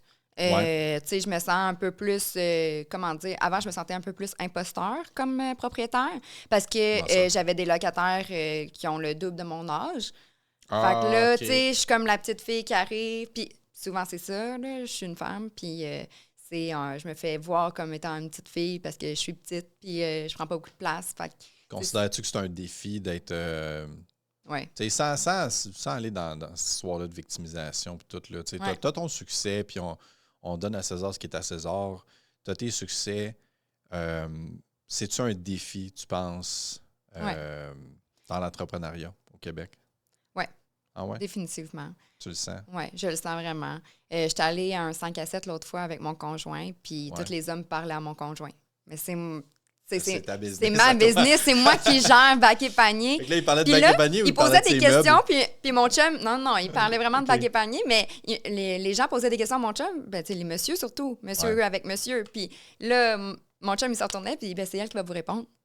Fait que là, tu sais, c'est elle qui le sait, c'est elle qui va, c'est elle la professionnelle. Tu sais, fait que c'est ça, c'est vraiment de faire une place, tu sais, de faire un petit peu plus une place aux femmes. Mais c'est ça, comme le locataire, par exemple, là, que j'ai parlé tantôt, il parlait qu'à mon conjoint, moi, il me parlait pas. C'était comme si je n'étais pas propriétaire. OK. Si mon conjoint et moi, on était là, il parlait qu'à mon conjoint et il regardait que mon conjoint. C'est... OK. Ouais. Fait que tu n'as pas la crédibilité qui te reviendrait dans certaines circonstances. Surtout par rapport, mettons, plus au triplex, que c'est tout moi qui gère aussi l'administration. Tu sais, mon chum, ça va être genre... ça va être l'homme à tout faire. S'il y a des réparations à faire, un robinet brisé, quoi que ce soit, il va y aller. Mais par rapport au paiement, c'est pas à lui qu'il faut regarder, c'est moi. C'est à moi qu'il faut parler. Fait que c'est ça. OK, c'est intéressant. Ouais, mais c'est intéressant qu'on en parle de ça parce que sans aller trop dans les détails, tu sais, on veut pas. Peu importe si ça peut inspirer quelqu'un qui va écouter que de t'entendre puis de voir ton succès malgré tout, c'est très intéressant. Très intéressant. Fait que, Bec et Panier, t'as une garderie, t'as un triplex, je veux dire, c'est quoi la place que prend toutes tes entreprises, le melting pot de toutes ces entreprises-là, la famille, je veux dire, t'as l'air en plus d'être en forme, de bien manger, d'aller, de se garder en forme, tout ça. C'est quoi toutes ces choses-là, qu'est-ce qu'ils ont comme place? Comment que je gère tout ça? Oui, comment gères-tu ça? Bien, dans le fond, pour commencer, la garderie, qui est comme le noyau central, vu que c'est mon travail à temps plein présentement, bien, ça me force à bien manger, là, mais je mange bien. T'sais, on donne la nourriture aux enfants, on dîne avec eux et tout, les collations. Fait que tout ça, c'est super santé. Fait que déjà là, en partant de ça va super bien. Je vois mes enfants, je vois mon chum quand je suis à la garderie. Fait que moi, j'ai mon temps de qualité de famille, j'en ai là, puis j'en ai aussi en dehors. La fin de semaine, j'essaie de prendre ça plus en pause aussi, plus en retrait. Fait que j'essaie de prévoir mes publications d'avance, des choses comme ça pour délaisser plus la fin de semaine, pour profiter vraiment de ma famille à 100 %. Honnêtement, le triplex, c'est tellement minime comme gestion. Il y a des petits rushs là, quand on a un logement à louer ou des choses comme ça, mais après ça, c'est rien. Là. Fait que ça, j'en parle même pas parce que des fois, j'oublie que j'ai un triplex. Là. C'est vraiment minime. C'est ça, vous le gérez vous-même. Là. Oui, on le gère nous-mêmes, mais ça se fait tellement bien pour vrai. Là. OK. Fait que ça. Puis sinon, je fais aussi du sport là, une fois semaine, les soirs quand mes enfants sont couchés pour... Faut faire du sport, ça va aider à tout évacuer. Oui, exactement. Évacuer. Évacuer le stress, vraiment. Considères-tu, parce que moi, je te vois aller sur les réseaux sociaux depuis longtemps, tu as toujours des projets. Considères-tu que ça te stresse, tout ça? Es-tu toujours dans un... Comment je pourrais dire ça? Tu te sens-tu toujours stressé ou tu sens que tu es en contrôle puis que c'est une vie stressante d'être entrepreneur de ton point de vue? C'est un stress, mais genre un bon stress. Tu sais, comme mettons, avant de faire un spectacle, tu vas faire tu vas avoir un stress pour comme te booster, ben c'est comme ça. C'est sûr que des fois, ça peut être un petit peu fatigant parce qu'il y a un petit peu là temps plein, parce que tu prends des risques, veux pas, fait que ton risque est tout le temps un petit peu là, mais c'est vraiment, moi, ça me drive, là. Ça me fait faire vraiment, donner plus d'efforts et tout. Fait que, non, j'aime vraiment, vraiment ça. Puis, il faut prendre du temps pour se reposer. J'ai un petit peu de la misère parce que j'étais un peu un petit hamster, là. Ma tête, elle trouve tout le temps des solutions. Je pense tout le temps bague et panier. Fait que quand je vais à mon sport... C'est le sport. C'est le sport, j'ai pas le choix, là. Puis, je vais faire un autre parallèle par rapport à ça. Ta garderie... Juste oui ou non, ta garderie est à la maison? Oui. Oui? OK. Tu sais, parce que on voit aussi avec, tu sais, depuis le COVID, il y a eu beaucoup de gens qui sont devenus des en fait, le travail a passé on travaille en succursale à travailler à la maison. Puis on dirait que quand que ton bureau est à la maison, puis quand ton travail est à la maison, plus dur de décrocher un petit peu. Comment tu gères ça? Bien, avec la garderie, c'est vraiment facile parce que on a comme vraiment aménagé, c'était comme avant un genre de garage à air ouverte. Puis on l'a comme fermé. Fait que là, c'est comme une pièce à part un peu de notre maison. Parce qu'avant, c'était comme un garage, mais là, c'est vraiment la garderie. Le garage de menuiserie est devenu... Mais c'était pas de menuiserie, là. Mais c'est ça. Fait que là, c'est rendu la garderie. Fait qu'il y a l'entrée indépendante pour les parents. Fait que les parents rentrent avec leur enfant, pas dans la même entrée que moi, je rentre dans ma maison habituellement. Fait que, tu sais, ça sépare vraiment les choses. Des fois, la fin de semaine, mes enfants, ils vont pas jouer dans la garderie du tout. Tu sais, on ferme la porte, puis c'est fini, là. Fait que... Ils ont leurs propres affaires. Oui, c'est ça. Puis on ferme à 4 heures. Fait que à 4 heures, c'est fini à la garderie. On essaie vraiment de respecter ça, parce que sinon... ça serait déjà beaucoup parce que déjà là, que bac et panier, dès que j'ai fini la garderie, par exemple, bac et panier embarque. Oui, exactement. Fait que c'est ça. Puis là, j'essaie d'avoir mon 4 à 7 avant de coucher mes enfants, plus avec eux. Fait que là, j'attends plus vers 7 de travailler intense. Fait que c'est ça. T'appréhendes-tu déjà, je pose la question, là, ça peut peut-être être loin, mais t'appréhendes-tu déjà ça? Comment tu vas gérer? Ah non, c'est vrai, toi, tu m'avais dit la garderie, dans le fond, c'est temporaire. Oui, bien, c'est temporaire. Quand ils vont aller à l'école, là, tu vas peut-être les laisser un petit peu. C'est ça. Les parents de la garderie sont pas mal déjà au courant là, que lorsque mes enfants vont être à l'école, probablement que la garderie n'existera plus. Est-ce qu'on va être capable de faire ça one shot ou est-ce qu'on va diminuer le ratio d'enfants pour qu'il y ait juste moi et mon conjoint qui restent, mettons, en attendant de... Mais c'est ça. Ça va de quoi à planifier, parce que j'imagine si le moins d'enfants que tu as, le moins ta garderie est rentable pour le temps que tu y mets. Là. Oui, exactement, c'est ça. Fait que c'est vraiment quelque chose à calculer. Ouais. OK. Puis tu dirais, en fait, ton plus grand défi jusqu'à maintenant, là, tout confondu, on a parlé un peu de le défi avec tes locataires, tout ça, c'est des choses passables, mais plus gros défi dans tout ce que tu as fait, tout ce que tu as entrepris, il serait où? Bien, en ce moment, mettons mon défi actuel, là, c'est ça? Oui. Okay. Oui. Bien, mon défi actuel, c'est vraiment de faire connaître Bac et Panier à tout le monde. Moi, je veux que tous les Québécois sachent c'est quoi Bac et Panier. En fait, plus les Québécoises, là, vu que c'est ma clientèle cible. Ouais. Fait que j'aimerais vraiment ça que toutes les femmes sachent c'est quoi Bac et Panier puis que c'est la nouvelle référence au Québec. Ça, c'est vraiment mon objectif puis mon plus grand défi en ce moment parce que ça coûte des sous, le marketing. C'est extrêmement cher. Puis parfois, ça peut être un flop. Parfois, on peut mettre beaucoup d'argent puis pas savoir si ça va vraiment avoir les bonnes retombées. Fait que c'est vraiment mon plus gros enjeu en ce moment, mon plus gros défi, là, c'est de faire avec les ressources que j'ai, mais de faire connaître ça à tout le monde. OK. Puis, tu sais, si, mettons, on parle un peu de où est-ce que tu te situes dans le marketing, vers quoi tu t'es tourné directement? Tu peux plus Google Ads, plus du marketing, des lives, qu'est-ce que tu fais exactement? J'en ai fait vraiment beaucoup, là. J'ai commencé avec le magazine Pratico-Pratique, que j'ai eu 2 pages doubles, puis que je mettais vraiment en avant Bac et Panier, les produits d'organisation, puis c'était vraiment, des magazines qui vont vers ma clientèle cible. J'ai fait ça. J'ai fait aussi du Meta Ads, fait que Facebook, Instagram. Là, c'était la première fois que j'ai essayé TikTok dernièrement, mais pas beaucoup. Pinterest, j'ai des crédits. Fait que ça, c'était comme juste pour m'inciter, vu que j'étais une nouvelle entreprise, ils voulaient m'inciter à faire des ads. Fait qu'à date, j'ai rien dépensé. Puis je fais des ads en ce moment parce qu'ils m'ont comme donné un crédit là, pour le tester, voir c'était quoi les retombées grâce à ça. Mais je fais beaucoup de Google Ads en ce moment. Là, c'est... Puis, dans tout ce que tu fais, c'est quoi qui est le plus grand succès? Honnêtement, le plus grand succès, c'est Facebook. Facebook. Puis sans les ads. Juste mon organique. Juste organique, tu fais juste publier. Publier, commenter dans les groupes, mettons, quand il y a des gens cherchent. Groupes privés. Oui, des groupes privés de rangement et organisation, là, quand ils cherchent quoi faire avec telle affaire pour régler leurs problèmes.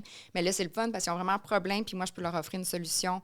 Fait que ça vient me rejoindre aussi le côté de la vente que j'aimais quand j'étais au Jean Coutu. Fait que non, j'ai vraiment...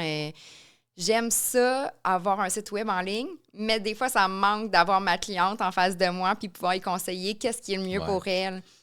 Penses-tu... On se met dans un scénario d'un monde de fou, là, où est-ce que Bac et Panier, là, c'est la référence au Québec. Puis...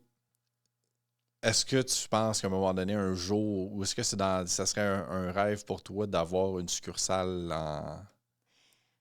Si jamais un jour je suis temps plein, puis que mon sous-sol est rendu trop petit pour mon entrepôt, là, ça veut dire qu'il faudrait que je trouve un autre entrepôt. Ce qui est très possible. C'est ça serait quand même très possible. J'aimerais peut-être ça, mettons, avoir l'entrepôt puis avoir un petit showroom en avant. Un petit showroom, oui. Oui, pour pouvoir vendre personnellement. Mais c'est sûr que moi, j'habite en campagne, hein, fait que... C'est ça, je suis vraiment loin, là. Je suis pas proche de Montréal tant que ça, là. Fait que... Ben, tu sais, juste d'avoir un entrepôt, tu sais, c'est pas besoin d'avoir un si gros magasin que ça, là, tu sais.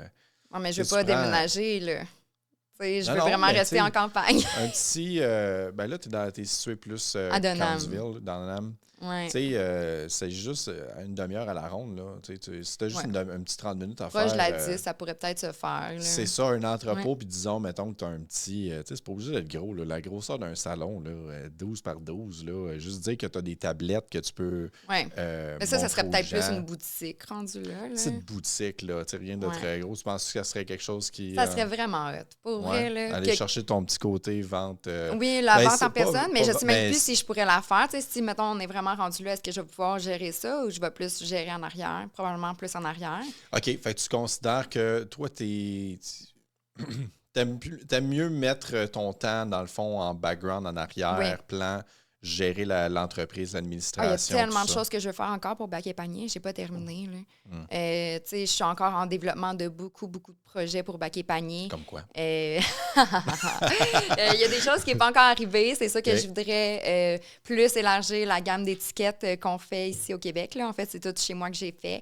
Les étiquettes sont françaises. Fait que, qu'est-ce qui est le fun, c'est que souvent, quand on cherche des étiquettes de rangement, c'est tout en anglais. Fait qu'il y a ça. Mais il y a d'autres produits aussi que je voudrais rentrer. Il y a des choses aussi, des comme un peu de l'aide à l'organisation, au rangement, peut-être, je sais pas moi, un atelier ou quelque chose du genre pour les personnes qui voudraient apprendre, mais moins sans nécessairement payer pour le service individualisé. Là. Fait que quelque chose comme ça, je sais pas, mais il y a vraiment plusieurs projets qui s'en viennent. Puis je pense que je suis mieux dans le développement de la marque. Puis, tu sais, la relation avec les réseaux sociaux, des choses comme ça, c'est vraiment plus important pour moi. Quelqu'un en boutique, je sais que je vais être capable de trouver. Même mon chum, il serait super bon pour faire ça, là, en même temps de gérer l'entrepôt. Par exemple, si c'est en arrière puis en avant le showroom, là, il serait vraiment bon pour ça aussi. Fait que, c'est beaucoup de choses. Puis, tu sais, là, pour l'instant, c'est toi et ton mari, en fait, là-dedans. Là. T'as pas une équipe en arrière de toi là, qui... Non. Ouais. OK. Fait que c'est un gros projet, c'est un gros poids quand même. Ah, puis j'ai oublié de parler.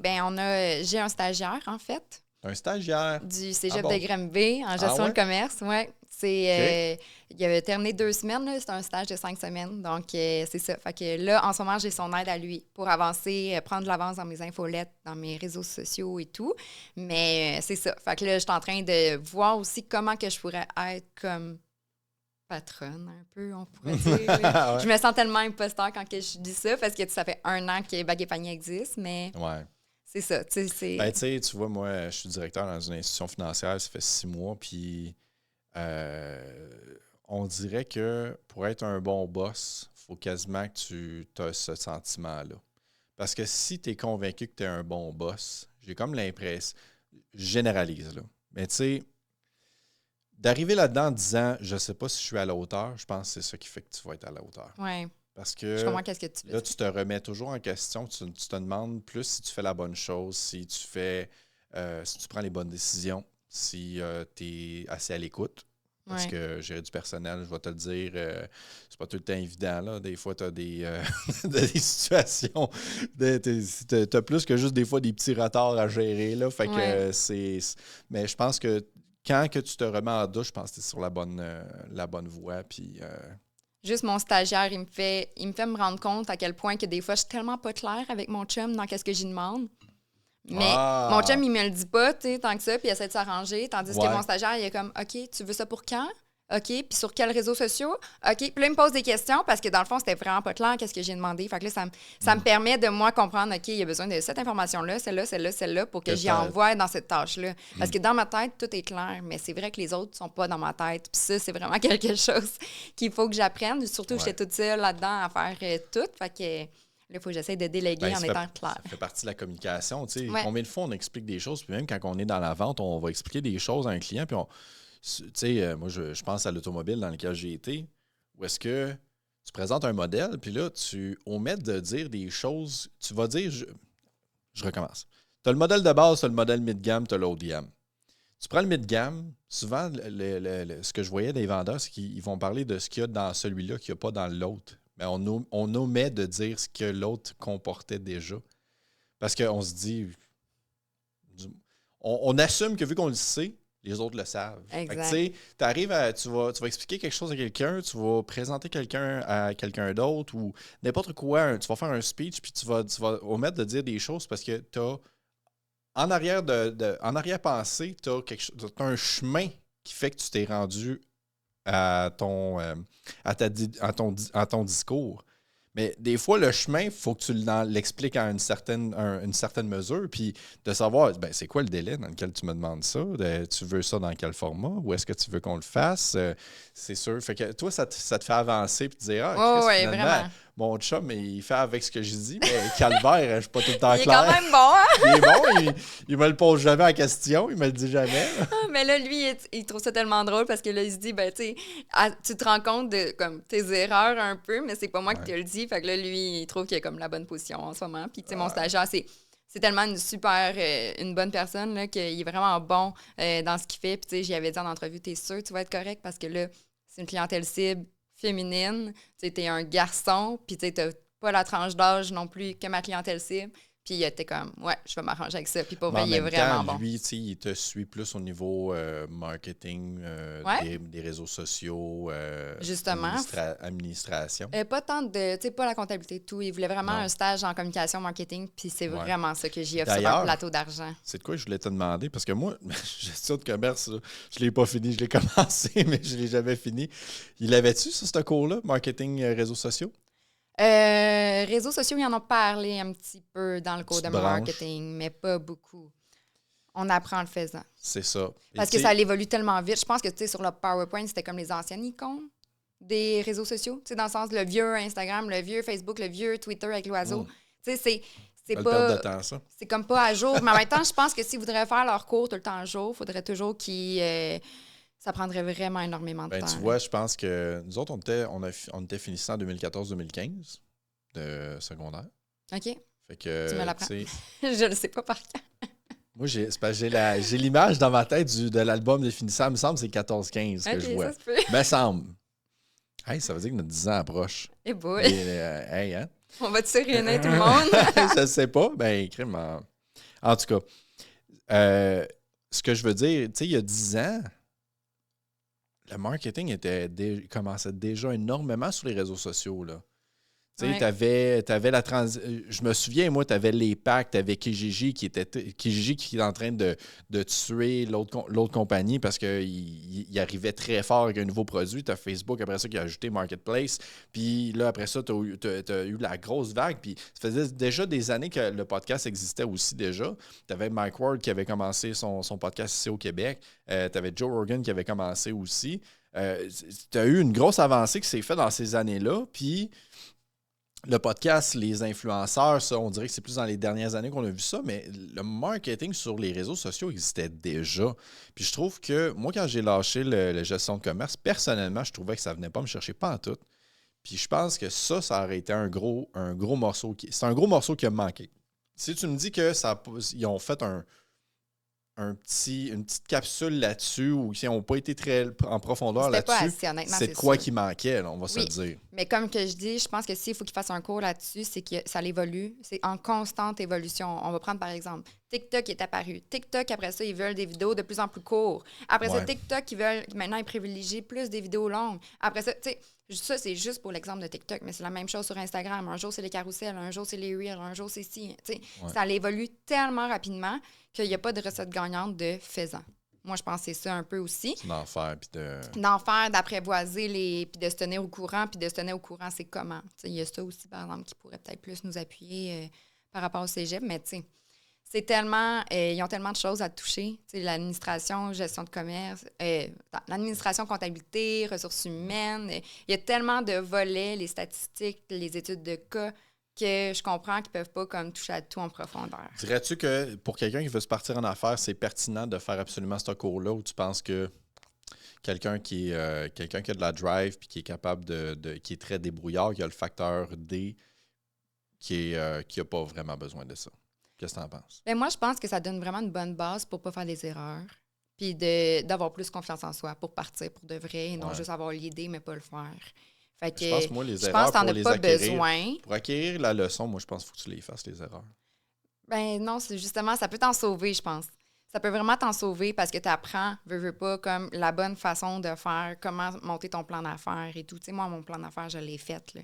Mais je pense que si tu fais pas comme, mettons, gestion de commerce, tu vas peut-être pas le faire, ton plan d'affaires, puis tu vas être peut-être pas solide. Il y a peut-être des facettes de l'entreprise que tu n'auras pas réfléchi. Fait que, puis juste ça, ton plan d'affaires, il peut t'apporter du financement. Pas de plan d'affaires, pas de financement.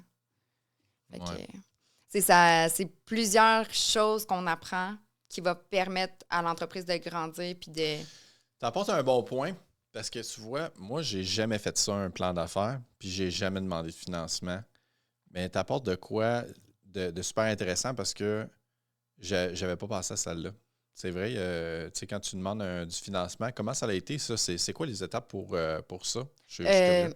Ben, ça dépend vraiment qui tu veux aller voir. Là. Il y a tellement de façons. Là. Il y a le CAE, et moi, dans mon coin, il y a le CLD, il y a les chambres de commerce.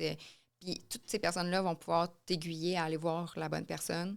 Sinon, il y a même Desjardins, Banque nationale ou n'importe quoi qui peuvent aussi avoir des petits programmes. Fait que, mais vraiment les meilleures personnes pour te proposer tout l'éventail des choix, je pense que c'est les personnes qui sont dans des organismes à but non lucratif, comme le CAE, qui est un centre d'aide des entreprises. Dans le fond, c'est une compagnie... C'est celui qui est sur le boulevard industriel? Je crois que oui. C'est fédéral, en fait. Oui, je pense que oui. Parce que moi, j'ai déjà été là. J'avais déjà été là présenter un... OK, fait que je pense que je sais où... À Granby? Oui. OK, je sais où est-ce que c'est. Il y a vraiment plusieurs places là, qu'on peut aller, mais c'est vraiment, tu vas là, puis tu demandes c'est quoi les aides, ils vont te le dire, toutes les étapes. Là. Des fois, c'est le plan d'affaires, après ça, un budget prévisionnel, ça va dépendre. Des fois, ça va être un prêt personnel, fait que là, il faut aussi tout l'état des résultats de tes actifs, tes passifs en tant que personne, mais des fois, ça va passer autrement. Fait que... Puis aussi d'aller voir les subventions pour entreprises du gouvernement. Là, moi, j'en ai pas, mais ceux qui sont en agriculture, des choses comme ça, il y a plein de subventions à aller chercher. Oui, ça, il y a la banque pour les agriculteurs directement. Ouais, mais qu'est-ce qu'il a fallu que tu démontres? En fait, ton plan d'affaires là, pour quelqu'un qui considère que je suis un épais et que je sais rien, là, ça serait quoi qu'il faut que tu fasses sur ton plan d'affaires? Qu'est-ce qu'il faut que ça l'inclue pour que tu puisses aller chercher du financement? Dans le fond, un plan d'affaires, c'est la mission, la valeur, mission, valeur, vision de l'entreprise, la clientèle cible, comment que je vais faire pour rejoindre cette clientèle cible-là, une étude de marché, une étude de savoir est-ce que ça va fonctionner, ça va pas fonctionner, des Comment tu as fait ton étude de marché? Moi, j'avais Comment tu fais ça? Ben, là, c'est un questionnaire sondage pour moi. Là. C'était un questionnaire sondage que j'ai envoyé vraiment à des femmes autour de moi, puis aussi sur des genres de spotted quantile ou whatever. C'est vraiment pas grave. Tant que tu aies du monde qui aille répondre, puis que tu vois que les réponses, ça fait quand même du sens. Là. L'échantillonnage, était-tu pertinent dans ton cas, là, mettons? Ben, moi, je savais qu'il y avait un manque, puis je savais qu'on suivait une tendance des États-Unis. En lançant ça, parce qu'aux États-Unis, il y a des super grands joueurs, qui a des Container Store, qui a Home Edit. Qu'on appelle, mettons, le domaine de l'organisation. Qui est dans le domaine de l'organisation, c'est ça. Fait que là, je me disais, puis tu sais, eux, ils ont déjà 250 organisatrices d'espace, tandis qu'ici, c'est vraiment un domaine qui n'est pas connu.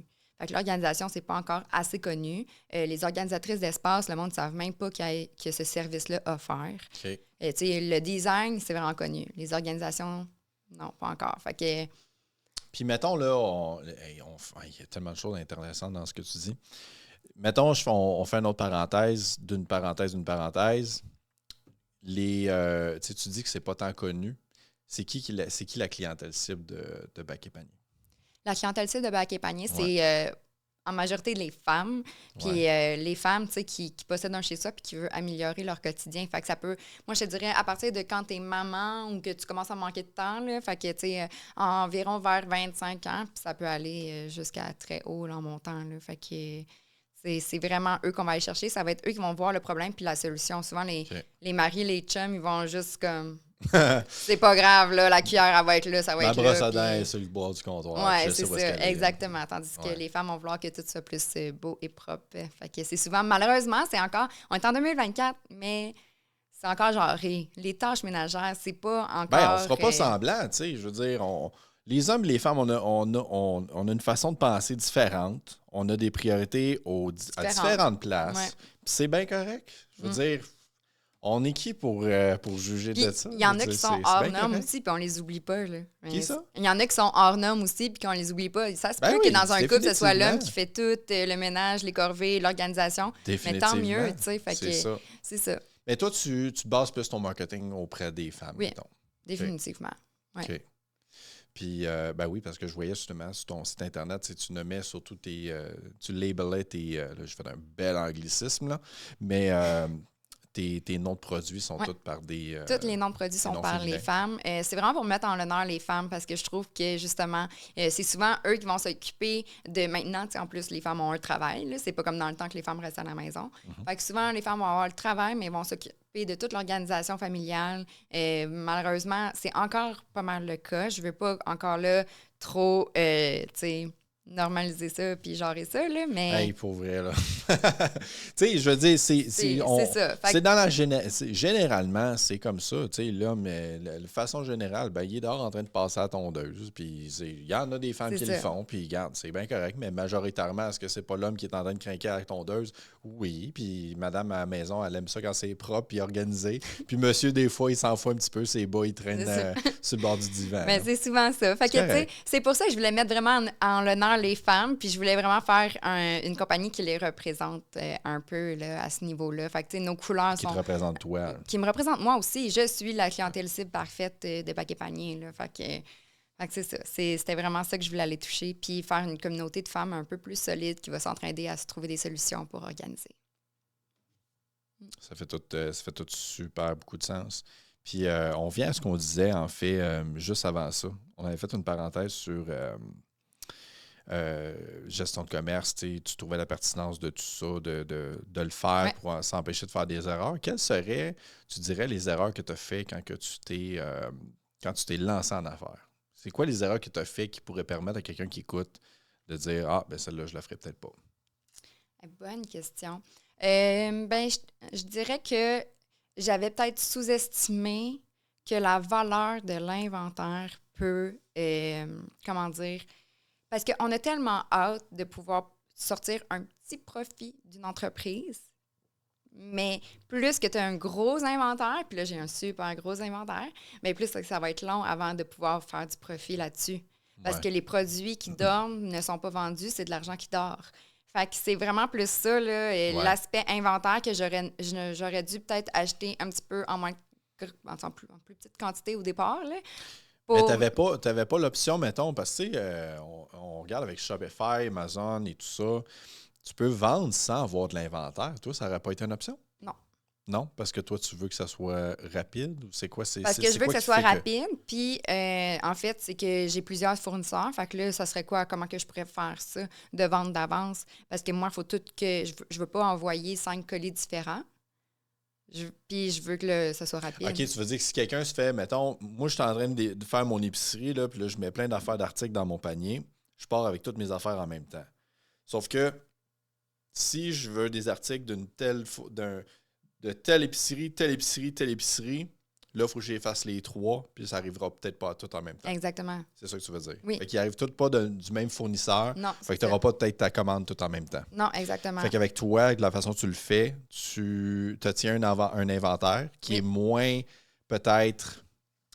C'est un plan d'affaires qui est un petit peu plus risqué parce que toi, il faut que tu l'achètes d'avance. Exactement. Parce que tu n'es pas une... Tu sais, il y a des revendeurs qui ont un Shopify. Qui font du dropshipping. Du dropshipping. Toi, c'est pas ça. Toi, tu as un inventaire. Oui.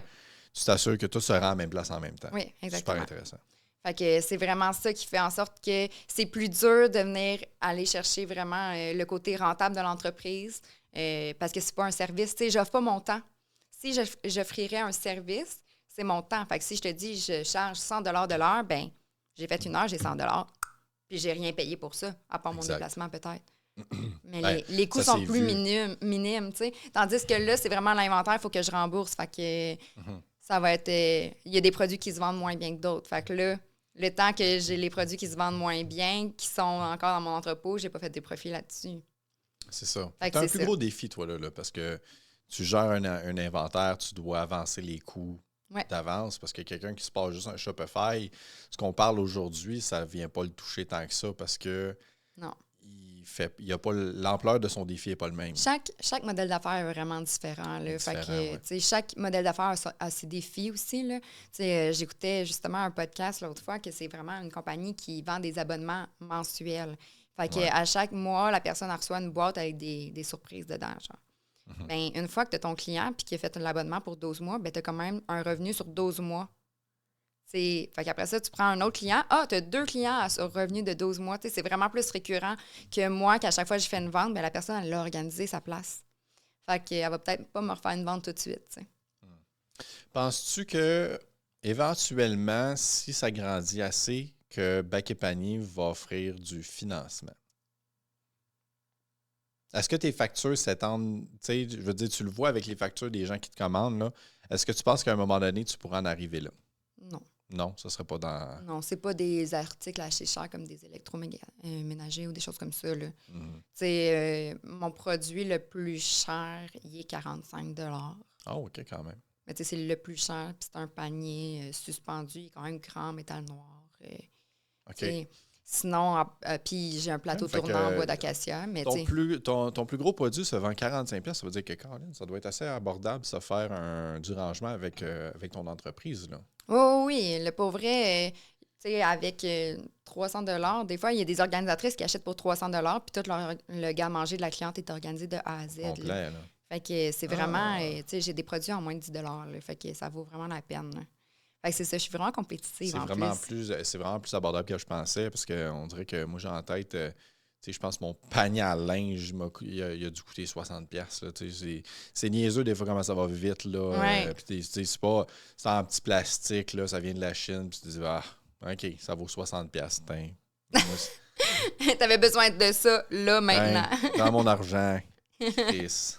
non, j'essaie vraiment de regarder le marché pour être concurrente. Fait que c'est pour ça que je pense que il faut que je réussisse mon objectif de faire connaître Bac et Panier à tout le monde parce que j'ai les prix compétitifs. C'est pas n'importe quoi. Là, c'est vraiment intéressant, je pense. Tu livres dans un bon timing. Ouais. Tu as un produit de qualité. Puis tu as des prix qui est très compétitif. Qu'est-ce que tu veux de mieux? Je sais pas. C'est pour ça qu'il faut faire connaître Bac et Panier. C'est ça.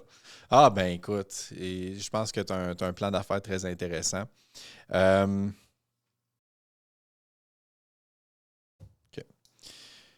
Puis, tu dirais en fait, là, parce que quand tu pars une boutique, ce qui est difficile pour les produits, c'est souvent trouver les fournisseurs.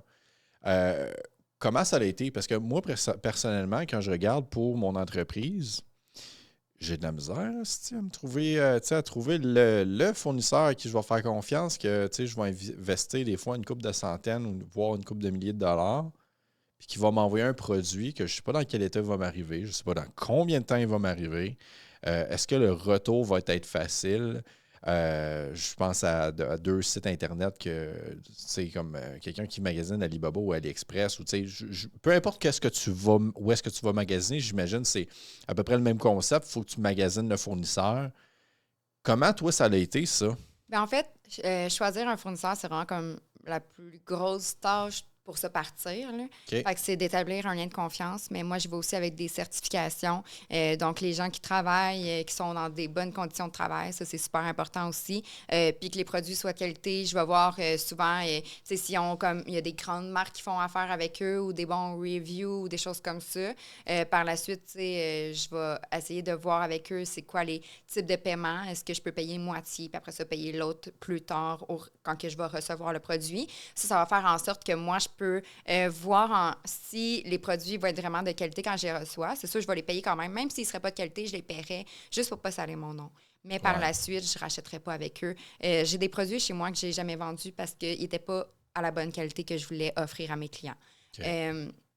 Mais c'est vraiment de faire un lien de confiance et de montrer aussi aux fournisseurs qu'on est capable de payer puis qu'on est quand même assez une grande entreprise. Ça, c'était un petit peu difficile au début quand tu veux te partir, mais il faut avoir les reins solides. Puis, on achète plusieurs quantités de stock. Là, c'est pas juste un produit à la fois, sinon les frais de shipping et tout, ça fonctionnerait pas. Là. Fait que, ouais, c'est ça. Mais j'ai commandé des échantillons au départ, puis après ça, pour faire confiance. Là, mais oui. OK. J'ai 2 choses par rapport à ça. Première des choses que tu as mentionnées qui est très intéressante, c'est que tu regardes pour les certifications de des fournisseurs qui offrent des bonnes conditions de travail à leurs employés. Oui. Ah ouais? Oui. OK. Puis, oui, c'est vraiment important pour moi. Puis, dans le fond, ça dépend vraiment quel fournisseur, dans quel pays, mais il y a des places où est-ce qu'il y a des comment on appelle ça, des genres d'agents qui vont aller vraiment vérifier que les valeurs concordent et que en fait, les conditions de travail soient vraiment mises de l'avant. Là. Donc, si c'est en Asie, par exemple, ou au Vietnam, ou quoi que ce soit, j'en ai dans plusieurs pays. Là. Cependant, tout dépend vraiment du matériau fait, parce qu'il y a des professionnels dans chaque, on va dire, chaque produit, chaque matériau. Fait que c'est ça. Okay.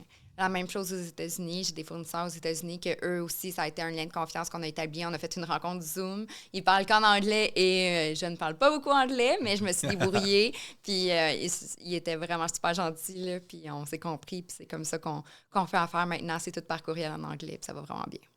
Puis en ordre, j'ai un flash qui me vient, là. Quand tu te parles, parce que ça peut être difficile pour quelqu'un qui se dit « Moi, je veux me partir une boutique en ligne ou je veux me partir quelque chose un peu similaire à Cynthia Lucier. Sans être des bacs et paniers, mettons. Là. On vit on fait une petite parenthèse, un petit monde. Là. Ça serait quoi en ordre? Qu'est-ce que quelqu'un doit planifier? T'sais, parce que tu as fait tout un chemin là, pour te rendre à ce que bac et panier présentement. Tu as fait tu es allé voir une institution pour avoir du financement. Il fallait que tu leur présentes ton plan. Mais, tu sais, regardez pour tes fournisseurs, regardez pour tes produits. T'as placé, tu sais, dans quel ordre tu places tout ça?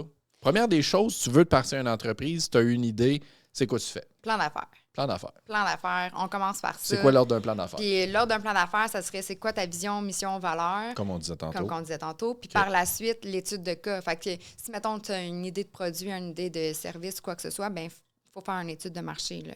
Par la suite, on y va avec des statistiques, tout pour comme renforcer. Puis on check aussi notre environnement externe. Fait que, est-ce qu'au niveau politique, environnement, toutes les choses externes à l'entreprise, qu'est-ce qui pourrait nuire à l'entreprise? Puis c'est de faire un peu le tableau force, faiblesse, menace, opportunité, mais juste pour voir, est-ce que je suis à l'aise de me lancer là-dedans en sachant que ça, c'est une menace pour mon entreprise, ça, c'est des opportunités pour mon entreprise, ça va être ma faiblesse peut-être, ça va être peut-être ma force. Fait que, tu sais, est-ce qu'avec tout ça, je vais être capable de me positionner dans le marché actuel pour survivre? Parce que le but, c'est de ne pas faire partie des entreprises qui durent 1 an ou 3 ans, puis qu'après ça, ils ferment. C'est vraiment de survivre plus longtemps quand on se parle d'affaires. Là. Fait que je te dirais que c'est pas mal ça. C'est sûr que si on fait une étude de marché et tout, puis qu'il y a de l'air d'avoir vraiment du monde qui est intéressé pour ton produit, mais par la suite, il faut faire la recherche des fournisseurs. Puis ça, c'est aussi super long. On commande des produits, des échantillons, on reçoit des échantillons, ça convient pas, on fait des ajustements. Fait que c'est vraiment un travail de longue haleine. Puis après ça, quand on pense être pas mal prêt, là, il faut s'incorporer ou s'enregistrer. Après ça, on se crée peut-être un compte aux taxes si on choisit d'y aller direct ou attendre. Mais il y a vraiment plusieurs étapes qui vont faire en sorte qu'enfin, on va pouvoir dire on a lancé l'entreprise. Puis moi aussi, qu'est-ce que je suis très, très fière, c'est que j'ai fait mon site web toute seule. Donc oui, j'avais une personne pour m'aider quand j'avais des questions. Merci beaucoup. Mais j'avais jamais fait ça de ma vie, là. Puis là, j'ai fait un site web, j'ai appris, j'avais quelqu'un qui me montrait comment faire pour qu'après ça, je sois autonome. Puis c'est vraiment quelque chose que maintenant, j'adore faire. Regardes-tu des vidéos sur YouTube sur des fois comment faire les choses? Non. Ou c'est vraiment juste, t'es bien entouré? Puis t'as des gens c'est vraiment, j'ai une personne ressource qui est vraiment bien, qui m'entoure vraiment bien, mais je suis vraiment beaucoup aussi autodidacte là-dedans. Là, fait que, ouais. Mais c'est pas par YouTube. Moi, j'ai vraiment pas de patience pour regarder les vidéos YouTube pour voir comment ça se fait. Là. C'est souvent ça le plus gros problème. Moi, je regarde beaucoup. Quand que je manque d'informations, je vais utiliser les AI, je vais aller trouver beaucoup d'informations par ça. Je vais aller sur YouTube voir comment on fait les choses. Puis, tu sais, moi, je suis dans le mariage, dans l'événementiel. Je suis sur des groupes fermés. Je regarde qu'est-ce que les gars ils font, les erreurs qu'ils font. J'essaie de pas les refaire. Je me compare beaucoup. Je pense que quand on... La phrase « on se compare, on se console », ça, c'est pas la phrase que j'emploierais. J'aime pas cette phrase-là. C'est plus « on se compare pour faire mieux ». C'est mieux se positionner dans le marché, faire mieux que les autres, faire la différence. Mm-hmm. Mais pour quelqu'un, mettons, qui n'est pas autant autodidacte que toi, je pense que les AI, c'est une très bonne solution. T'sais, c'est niaiseux, là, mais ChatGPT, il y a beaucoup de monde qui rit de ça. Là, mais moi, dès que j'ai une question, là, Au lieu de te googler, j'y pose la question. Puis la réponse est tellement complète. Sérieusement, tu devrais l'essayer. Moi, j'en ai un sur mon téléphone. Mais j'aime pas mettre toute la mise en situation. Honnêtement, des fois, tu n'as pas besoin. Mon temps, tu poses une première. Tu sais, je vais te donner un exemple. Tu sais, là, toi, tu m'as demandé, parce que je t'ai demandé qu'est-ce que tu voulais boire aujourd'hui pour le podcast. Ben, moi, je suis pas un buveur de vin. Mais pas en tout. Moi, je suis un buveur de cognac, de whisky, de rhum. J'adore les spiritueux. Le vin, c'est pas mon fort. Pas en tout. Fait que, première question que je lui demande. Le vin blanc, comment est-ce que je dois le servir? Il va me donner des étapes. Il m'a dit, bon, ben le vin, si c'est un vin de telle sorte, blanc, ben c'est telle température. Si c'est telle sorte, c'est telle température. Mais ça dépend encore une fois des préférences. Après ça, tu peux le servir. Tu t'es fait avoir. Ouais, je me suis fait avoir. Finalement, toi, tu le buvais très froid. Fait que tu vois, mais là, après ça, en plusieurs étapes, il va me dire, ben, tu peux le servir à telle température, tu te débouchonnes avant, mettons, 30 minutes avant, blablabla. Là, après ça, ben, si c'est un vieux vin, tu t'assures d'avoir un nouveau bouchon qui fera pas en sorte que ton liège va tout se défaire dedans. Puis, tellement de choses, tellement de contenu, tellement d'explications. Ça, je trouve que c'est tellement un bon outil. Je pense que les gens ne se rendent pas compte à quel point c'est comme quand Internet est arrivé, quand Google est arrivé, qu'on pouvait faire des recherches. Mais là, c'est fois 100, fois 1000 parce que il va t'expliquer la démarche. Tu sais, quand j'ai une question, même au niveau légal, j'y pose la question, dire dans telle situation, qu'est-ce qui se passe? Ou je vais te donner un exemple. Mais fais attention, des fois, ils peuvent se tromper, par exemple. Ils peuvent se tromper, mais après ça, tu peux aller compléter avec d'autres affaires. Mais oui, exact. Ça donne une bonne base. Ça donne une excellente base, mais il y a beaucoup de choses que tu peux même y demander. Mettons, moi, je cherchais des programmes pour le podcast. C'est bon, avec quoi je fais mon montage? J'y pose la question. C'est quoi les meilleurs programmes pour faire ça? Il m'a sorti la liste de tous les programmes que je pouvais me servir, puis les pour et les contre d'utiliser un ou l'autre. Okay. Fait que, tu sais, ça, c'est un bon outil. YouTube, c'est un bon outil, mais comme tu as dit, il faut avoir la patience de regarder la vidéo. Puis ça, je pense que le plus gros défi, c'est de trouver quelqu'un qui est intéressant. Ouais. Parce que moi, personnellement... Ouais. Mais quelqu'un qui va aller droit au but aussi? Quelqu'un qui va droit au but, il y en a des fois que c'est trop long, la mise en scène est trop intense, c'est comme... OK, tu peux-tu, aller direct au point parce que il y en a des fois, les vidéos sont trop comme pour les débutants. Ouais. Des fois, tu as une bonne base, puis c'est ça le problème, c'est que tu veux pas lui, il fait comme une version pour les nuls, puis tu as trop d'informations inutiles au départ. Fait que je vois ton point que oui, moi aussi, j'ai ce problème-là des fois. Mais comme tu dis, d'avoir des références, d'aller chercher de l'information. Je viens de mentionner quelques façons d'aller faire ça. Puis, il y avait quelque chose que je voulais te demander par rapport à ça. Oui, c'est ça. Ta sélection de produits, ta sélection de fournisseurs, est-ce que c'est quelque chose que tu as fait en faisant ton analyse de marché, avant d'avoir présenté ton projet à l'institution financière, ou est-ce que c'est quelque chose que tu fais par la suite? Tu es arrivé avec l'idée, tu as dit, moi, je veux faire ci, ça, je veux vendre des produits, je veux me lancer dans le marché de l'organisation. Est-ce que la sélection du produit, c'est quelque chose que tu as fait avant de te lancer ou c'est quelque chose que tu fais pendant ou... Je te dirais que mon étude de marché et la sélection de mes fournisseurs, c'est pas mal fait dans les mêmes temps. Fait que, mais tu sais, techniquement, avant d'investir un seul sou, tu devrais peut-être plus faire ton étude de marché, là, mais tu sais, j'étais quand même pas mal sûre de mon affaire parce que je voyais aussi ce qui se faisait aux États-Unis. Fait que c'est par la suite que j'ai fait les deux pas mal en chevauchement, mais honnêtement, le financement pour mon entreprise, là, en tout cas, ça dépend. Il y a des financements pour les entreprises qui n'ont pas fait encore une vente. Mais moi, ils ont voulu voir c'était quoi mes ventes pendant mes 6 premiers mois. Là. Donc, oui? OK, il fallait que tu leur envoies des rapports. Moi, dans le fond, j'ai fait ça en janvier, les étapes pour ça. Okay. Puis je l'ai reçu en février. Puis on va comprendre que j'ai parti le site web juste en juillet dernier. Donc, c'est ça, ça n'a pas...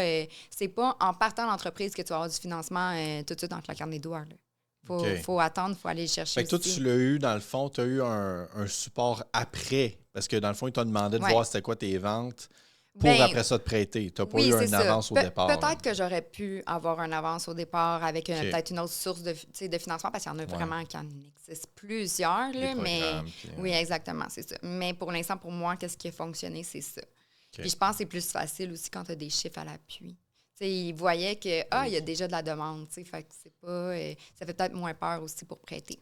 Ben, c'est sûr, parce que tu peux te lancer dans quelque chose qu'il y a de la demande, mais si tu es un lâche, puis tu fais rien, puis tu fais pas du bon marketing, ou ton produit, ta sélection de produits est trop cheap, ou whatever, si les éléments sont pas là, finalement, les ventes, ils sont pas. Le plan d'affaires était bon, mais les actions sont pas là. Il y a une personne qui travaille dans ce milieu-là là, pour les programmes. Elle me disait, c'est fou à quel point il y a des gens qui se lancent une entreprise, une boutique en ligne, puis qui pensent que la boutique en ligne va faire des ventes tout seul. Mais au final, non, vraiment pas.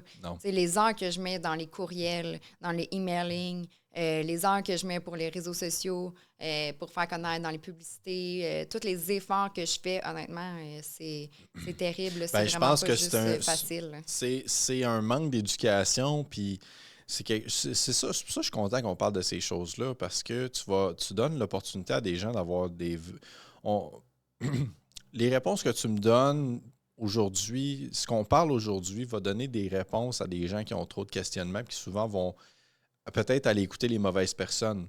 Parce que sur les réseaux sociaux, tu as tout le temps là, un foutu influenceur innocent qui va faire croire à des jeunes que c'est facile, puis que vous êtes donc bien innocent de ne pas savoir la formule magique qui permet de faire des ventes à plus finir. Des millions en une journée. On fait du revenu passif. Le revenu passif, c'est tellement un concept que le monde, là, présentement, là, ils sont tous bandés à entendre ce mot-là, du revenu passif. Ah ouais, je fais rien, je fais de l'argent. C'est tellement farfelu, c'est tellement innocent. C'est tellement difficile d'avoir une entreprise, c'est difficile de bâtir quelque chose. C'est pas que. Puis, ce qui arrive, c'est que tu as souvent trop de jeunes qui veulent partir dans quelque chose, puis c'est même pas quelque chose qui les passionne, c'est même pas quelque chose qu'ils connaissent. Ils se partent là-dedans juste parce que c'est à la mode, juste parce qu'il y a un influenceur qui a dit ça, là, c'est le domaine actuellement. Là. Ça, là, faut que tu te lances maintenant, là, parce que sinon, t'es pas dans le game, t'es pas dans la course, ça fonctionnera pas. Si tu veux faire de l'argent, c'est ce domaine-là. Là, tu as des jeunes qui foncent là-dedans, qui mettent de l'argent, ils savent pas où est-ce qu'ils s'en vont, puis ça va... exactement. Ça va chier dans le temps de le dire. Exact. Mais c'est pour ça, tu sais, c'est tellement de temps parti une entreprise et tout, il faut que les gens le voient. Puis, honnêtement, j'ai parti j'ai la garderie encore en même temps. Puis, j'ai quand même hâte au jour où est-ce que je vais être temps plein dans Bac et Panier parce que je vois que là, je mets énormément d'heures dans le travail, tu sais, genre en combinant les deux, là, c'est intense. Fait que, c'est ça, j'ai hâte de plus me coucher à 11h le soir en train de travailler sur mon ordinateur. Je vois.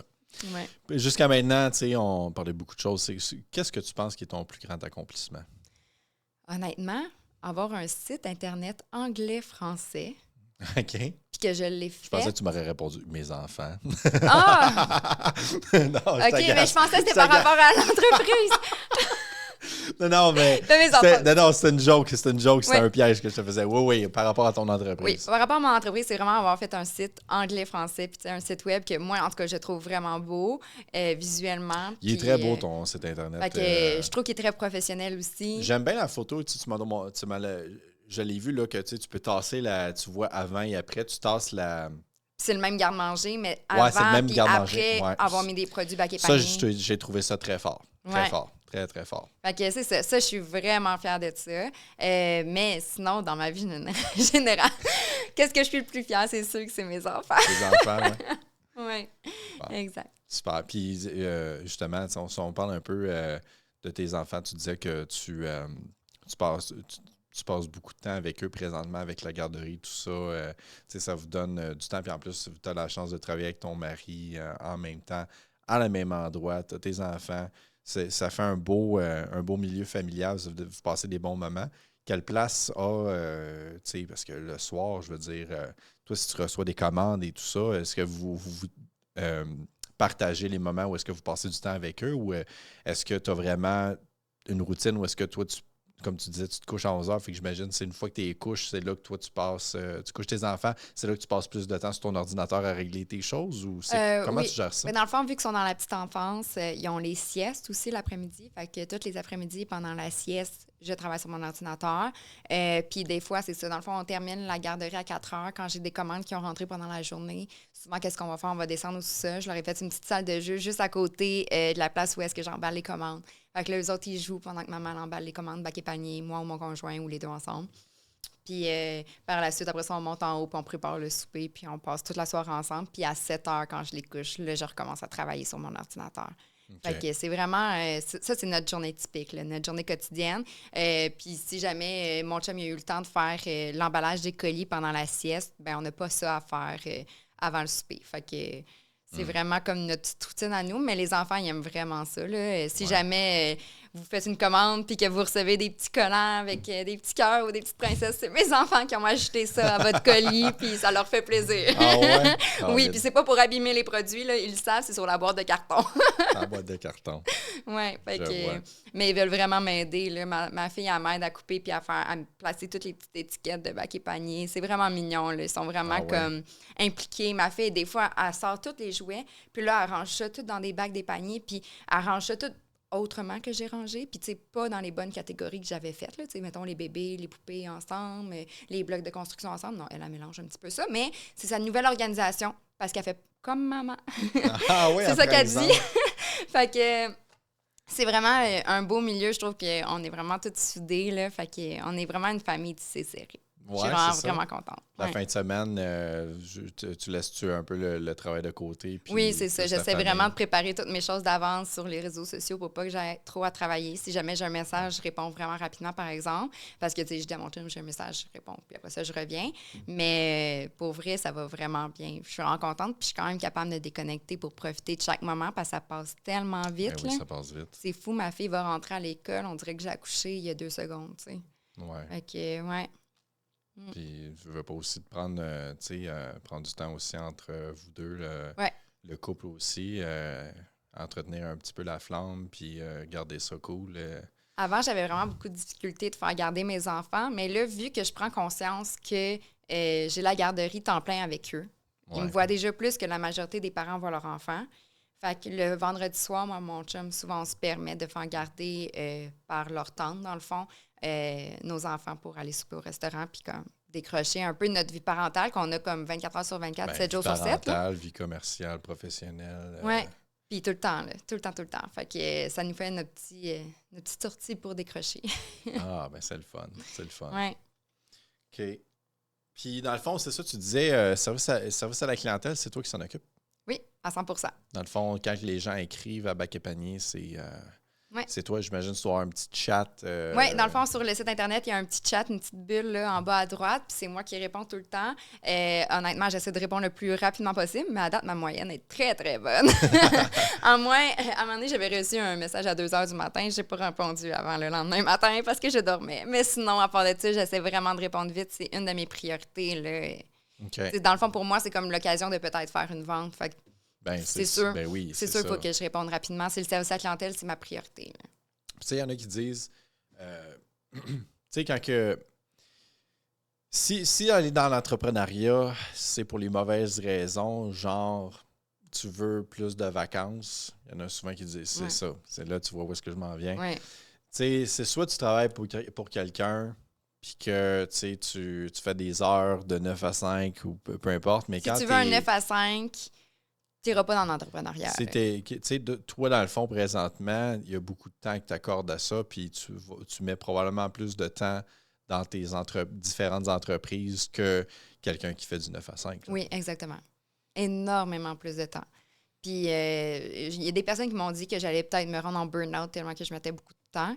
En même temps, quand que ça me passionne, j'ai pas l'impression de travailler. Non. Fait que, rendu là, je pense que ces personnes-là sont peut-être... Ils n'ont pas cette passion-là qui brûle en moi comme que moi je l'ai. Fait qu'ils peuvent peut-être pas comprendre. Puis c'est correct pour eux, mais au moins, qu'est-ce que je me dis? Le plus important, c'est que mes parents, ma famille, la famille à mon chum et mon chum me comprennent là-dedans et me soutiennent là-dedans. C'est ça vraiment le plus important. Oui. Là, parce que si je serais pas entourée puis encouragée comme ça serait vraiment plus difficile. Ah, c'est sûr. Ça, c'est sûr, parce que tu as tellement de questionnements. Tu te dis, hey, je fais tout ça. Est-ce que le monde autour de moi Il y a des sacrifices, là. Des fois, en plein souper, je reçois un message pour savoir si c'est le petit ou le grand qu'il faut qu'ils prennent. Mais, tu sais, je dis pardon, puis je reviens dans 2 minutes. Tu sais, ça me prend vraiment pas de temps de répondre, mais c'est juste qu'il faut que je réponde. Parce que c'est ma priorité, c'est de donner un bon service à la clientèle.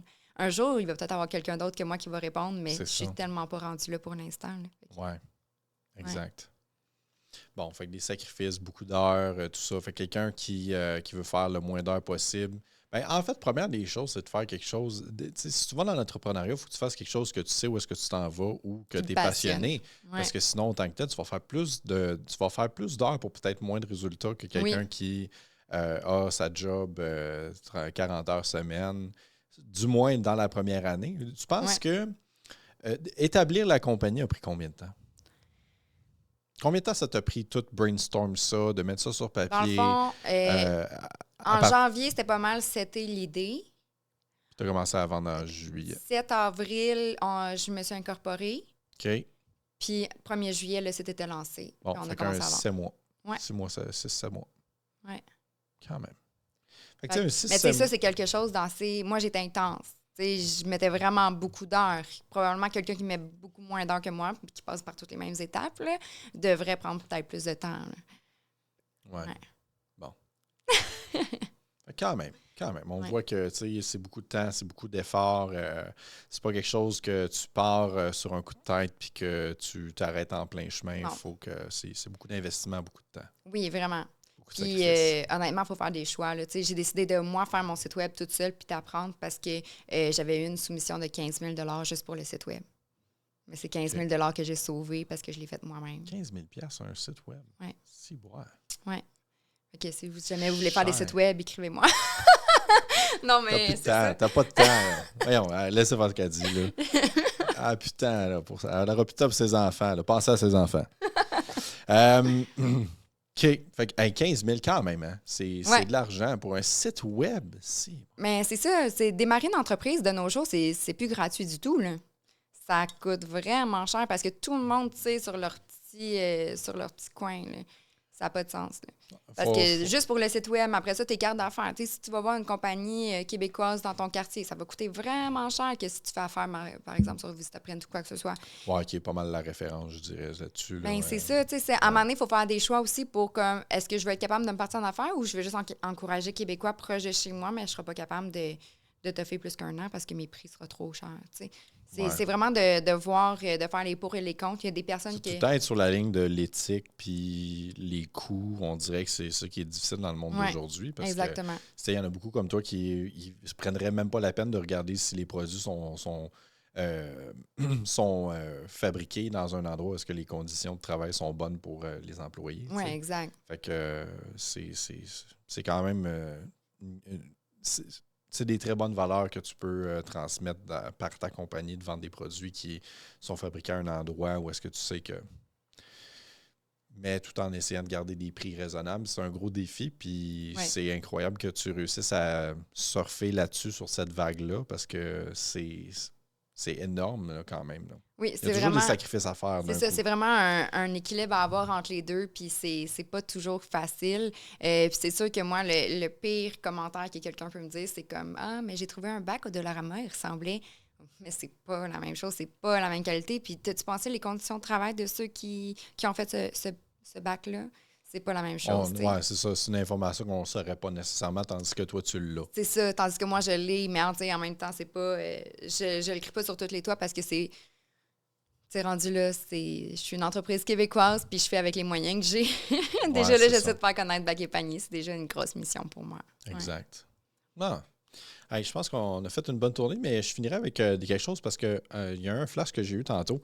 Moi, j'étais courtier en assurance. Puis ça, c'est... On dirait que le légal puis les assurances, tout le temps, c'est quelque chose qu'il faut qu'on pense aussi. Souvent, que les gens ne pensent pas quand on se lance en entrepreneuriat. Les assurances, est-ce que c'est difficile pour toi de trouver des assurances? Parce que toi, en plus, d'ailleurs, ton commerce est à la maison. Tu es un entrepôt, tu entreposes un certain montant d'argent de produits, plus une garderie. Au niveau des assurances, ça a-tu été compliqué pour toi?